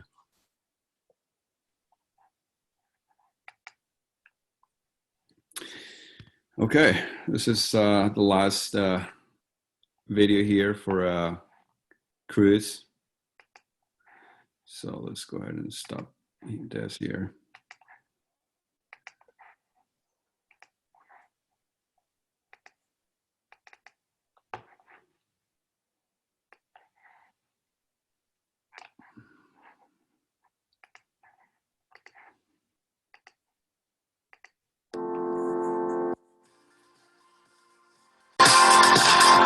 What I'm teaching you is what we think is the most proper way to Cirrus.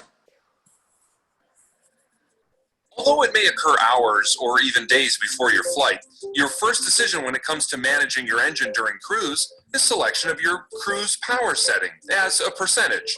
From there, it's your desired mixture setting, leaning to a specific fuel flow to achieve either a best power or best economy cruise. Leaning for best power or best economy will affect the percent cruise power range available for your specific Cirrus model. That chosen power mixture combination, along with a strategically chosen altitude based on forecast weather, will be the greatest determining factors in your overall cruise performance on your next route.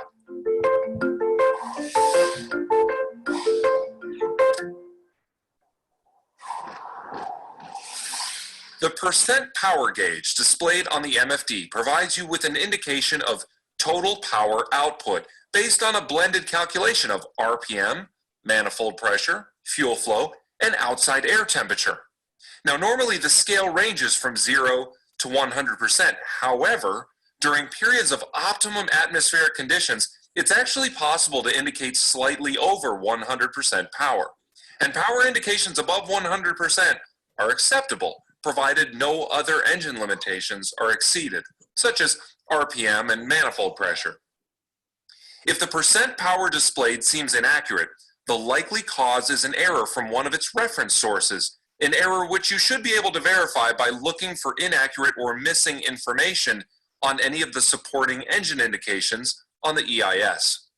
When it comes to power selection for cruise, you'll want to select a percent cruise power setting between 55% and 75% best power or economy, and that's based on the performance requirements for your flight.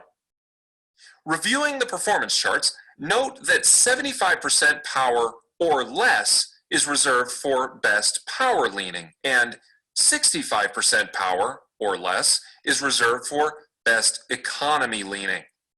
Although percent cruise power settings between 55% and 75% represent your best options for optimizing range and endurance during cruise, you can still consider power selections up to 85% cruise power as being available for more of a high speed profile, Now, it's important to remember that the engine can be leaned for a best power cruise mixture all the way up to 85% power, but for optimal durability and engine longevity, it's recommended that you typically use 75% or less at that best power mixture.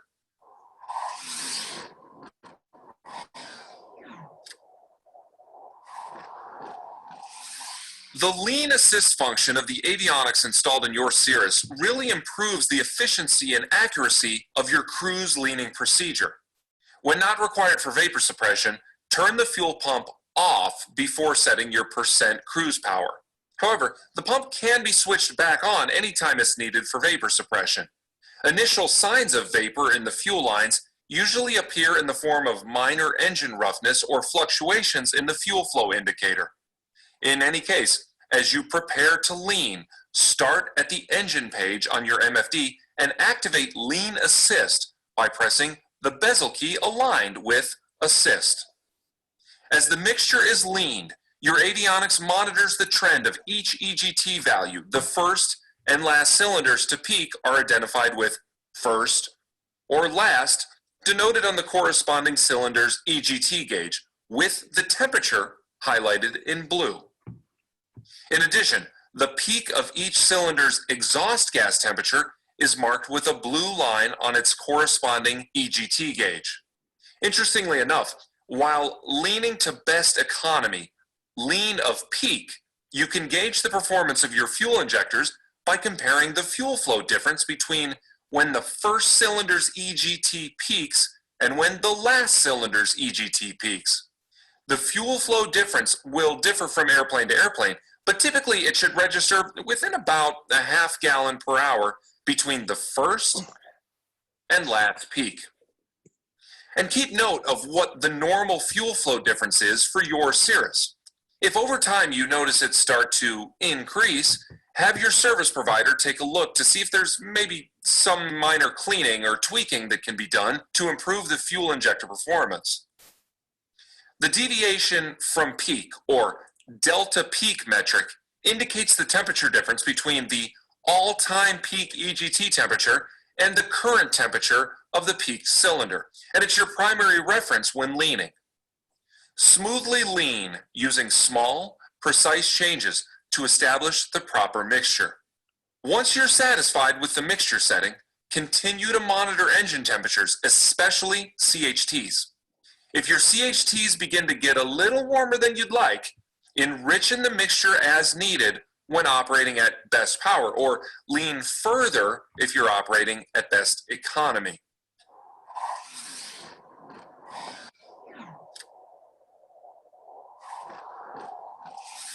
Choosing to operate at best power allows you to achieve greater horsepower from your engine and, as a result, faster cruise airspeeds. To achieve these higher power settings, you'll need to lean for best power on the rich side of peak EGT. As a result, some of the fuel won't be consumed. Instead, the unburned fuel will provide a little bit of cooling by keeping the combustion pressure and temperature in check before heading out the exhaust. To achieve best power, turn the boost pump off, set your desired percent power, lean until a first cylinder peaks in temperature, then enrichen to 75 degrees rich of that peak EGT temperature.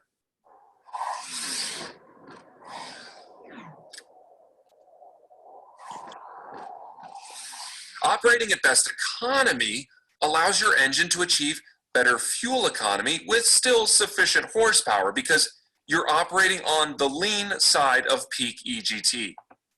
Cruise speed will be slightly less than what you'd find operating at best power, but so will fuel consumption. Thanks to tuned fuel injectors, your engine is capable of operating smoothly and efficiently at lean of peak power settings. To achieve best economy, turn the boost pump off and set your desired percent power, keeping in mind that while best economy is limited to a maximum of 65% power, the percent power can still be strategically set slightly above 65%, anticipating that it could drop to 65% or less as the mixture is leaned. So to achieve best economy, lean until the last cylinder peaks in temperature, Then continue to lean until reaching 50 degrees lean of that peak EGT temperature.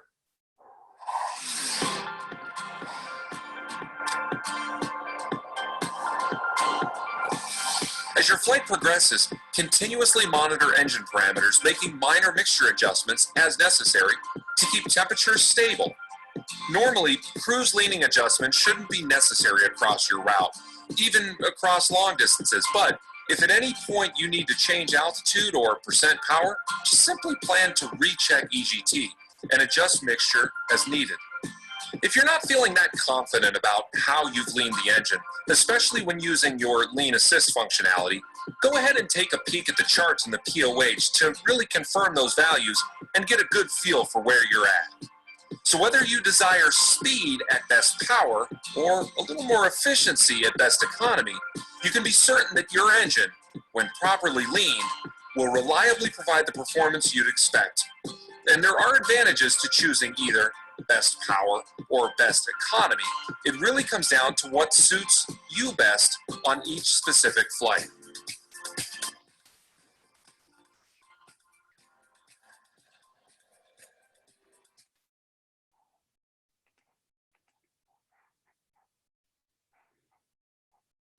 Okay.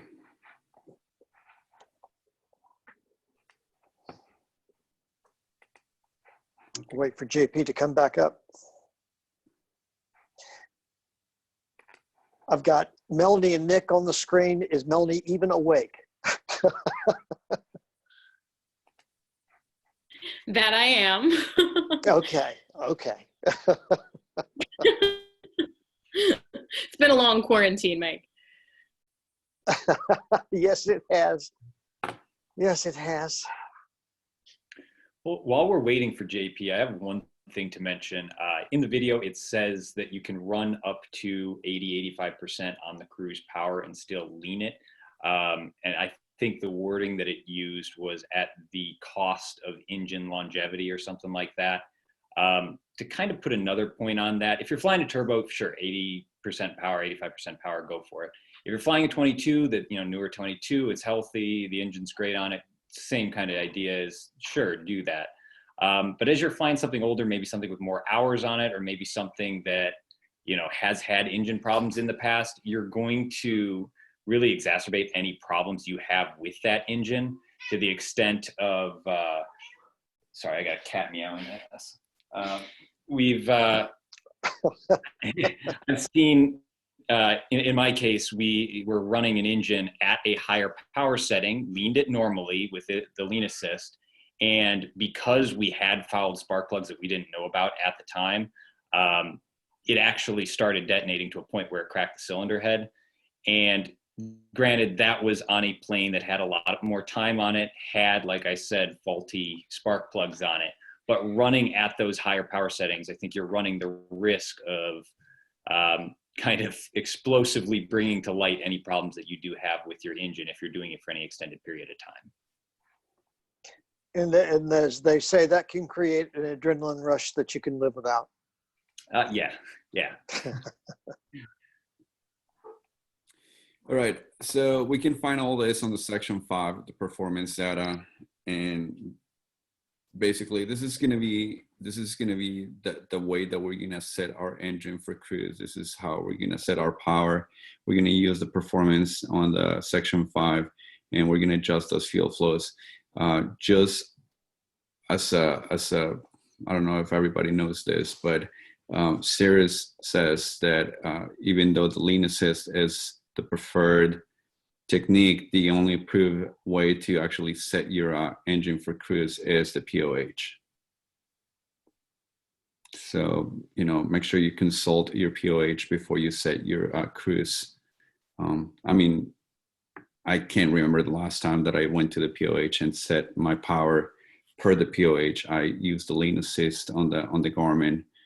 You know, leaning to the carrot on the turbos or the 20s is just so convenient, so easy. But for those DPEs, just make sure that you're familiar with section 5 of your POH. Right, John? I agree.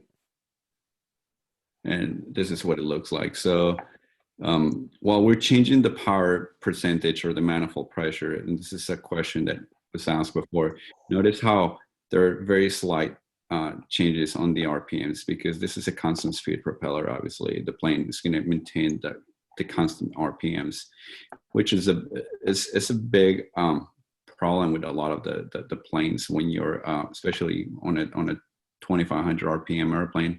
You're bringing the throttle back and you're not hearing any changes on that engine. It's still sounding the same, producing what you might think it might be producing the same amount of power, because the sound is not changing, the RPMs are constant, and but your manifold pressure is being decreased. So just keep an eye on those.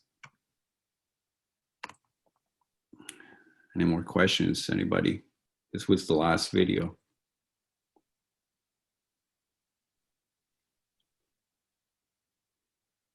That's a quiet crowd right there.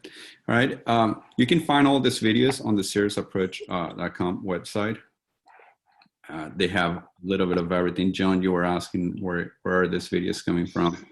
They're all on Cirrus Approach, the Cirrus training portal.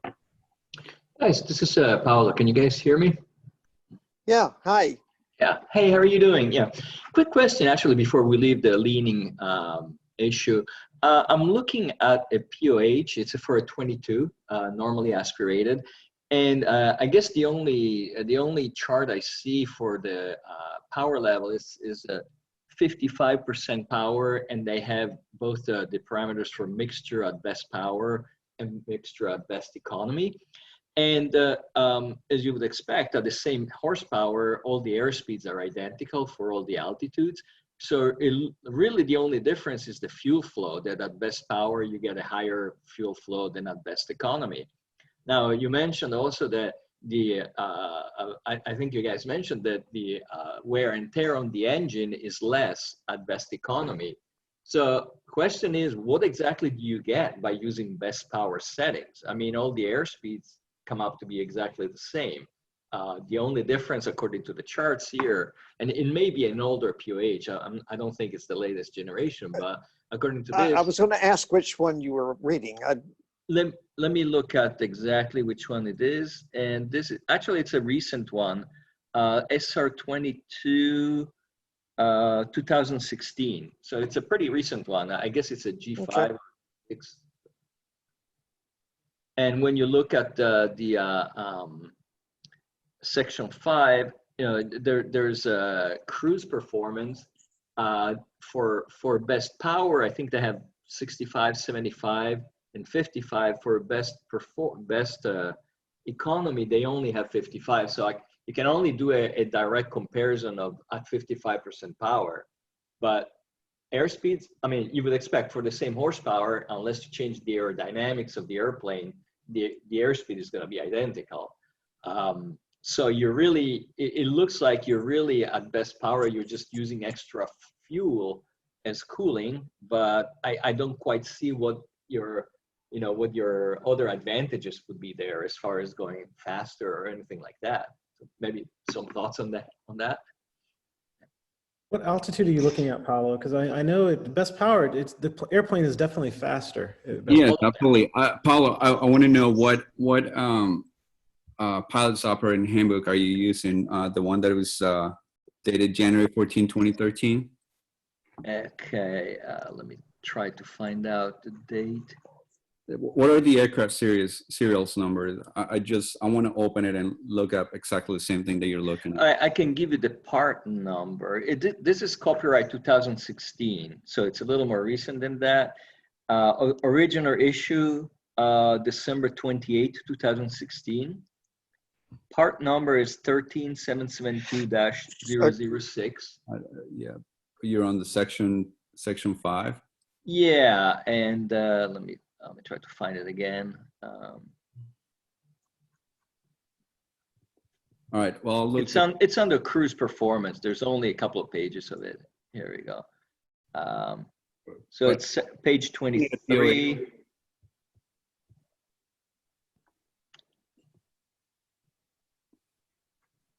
I mean, under best power, you're always going to get a higher true airspeed every single time. Okay, so it's looking at endurance profile, so it's right after that. Still in section 6. Section 6. Are you on section 6? And if you look at page, looks like, what is it?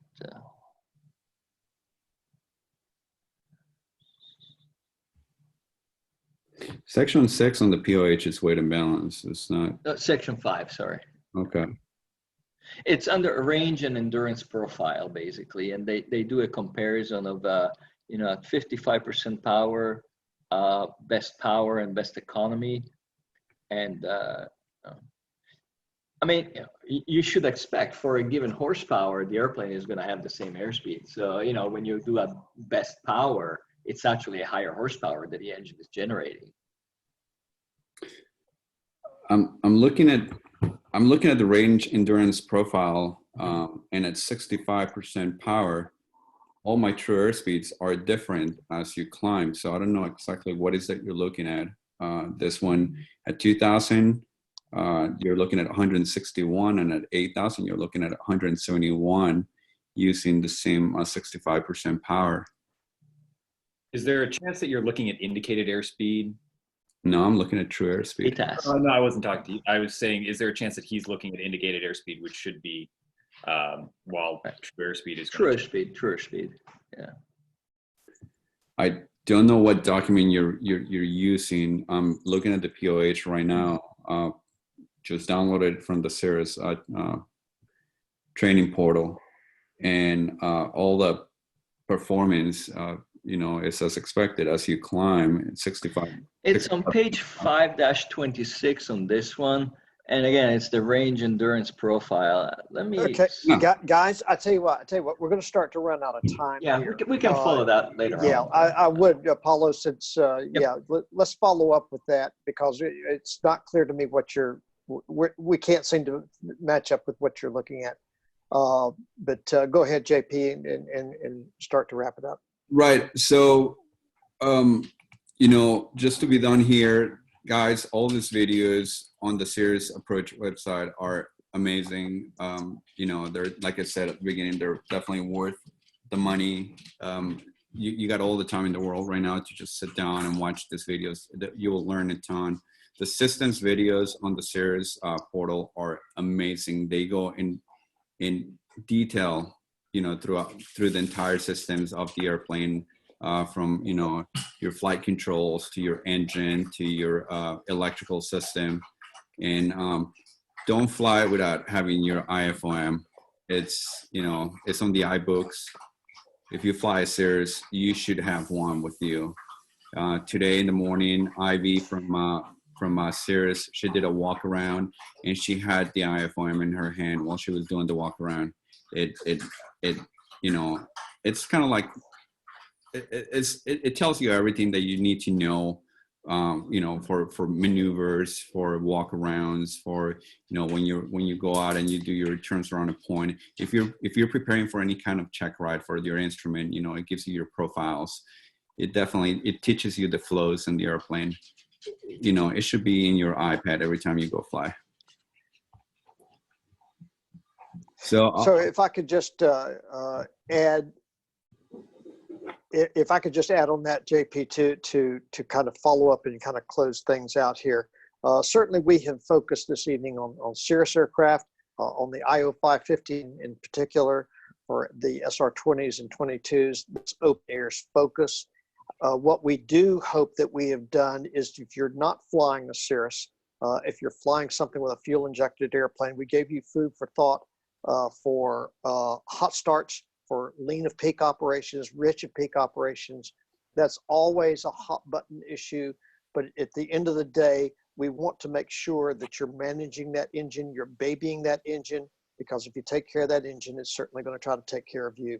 So again, we really appreciate everybody in attendance here. I know that we've got a lot of learned people on here. They've got their techniques that are tried and true as well.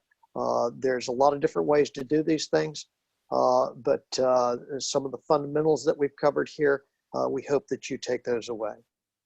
All righty.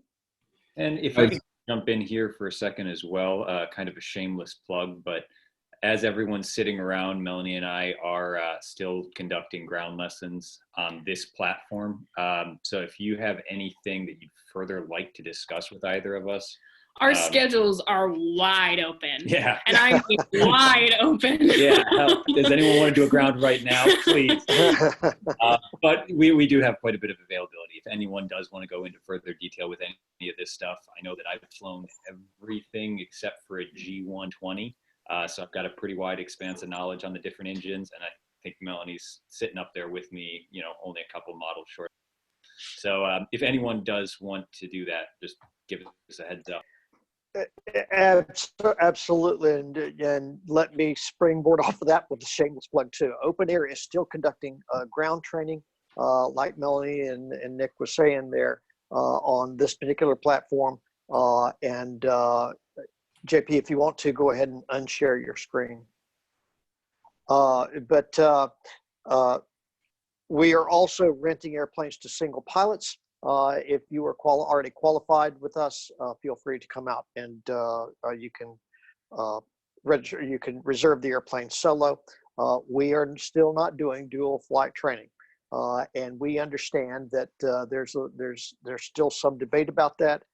Open Air and the other flight schools are not debating about it. So we're not doing flight training right now. We look forward, obviously, to the day when we can all get back in the airplane with you and help you reach your aviation goals.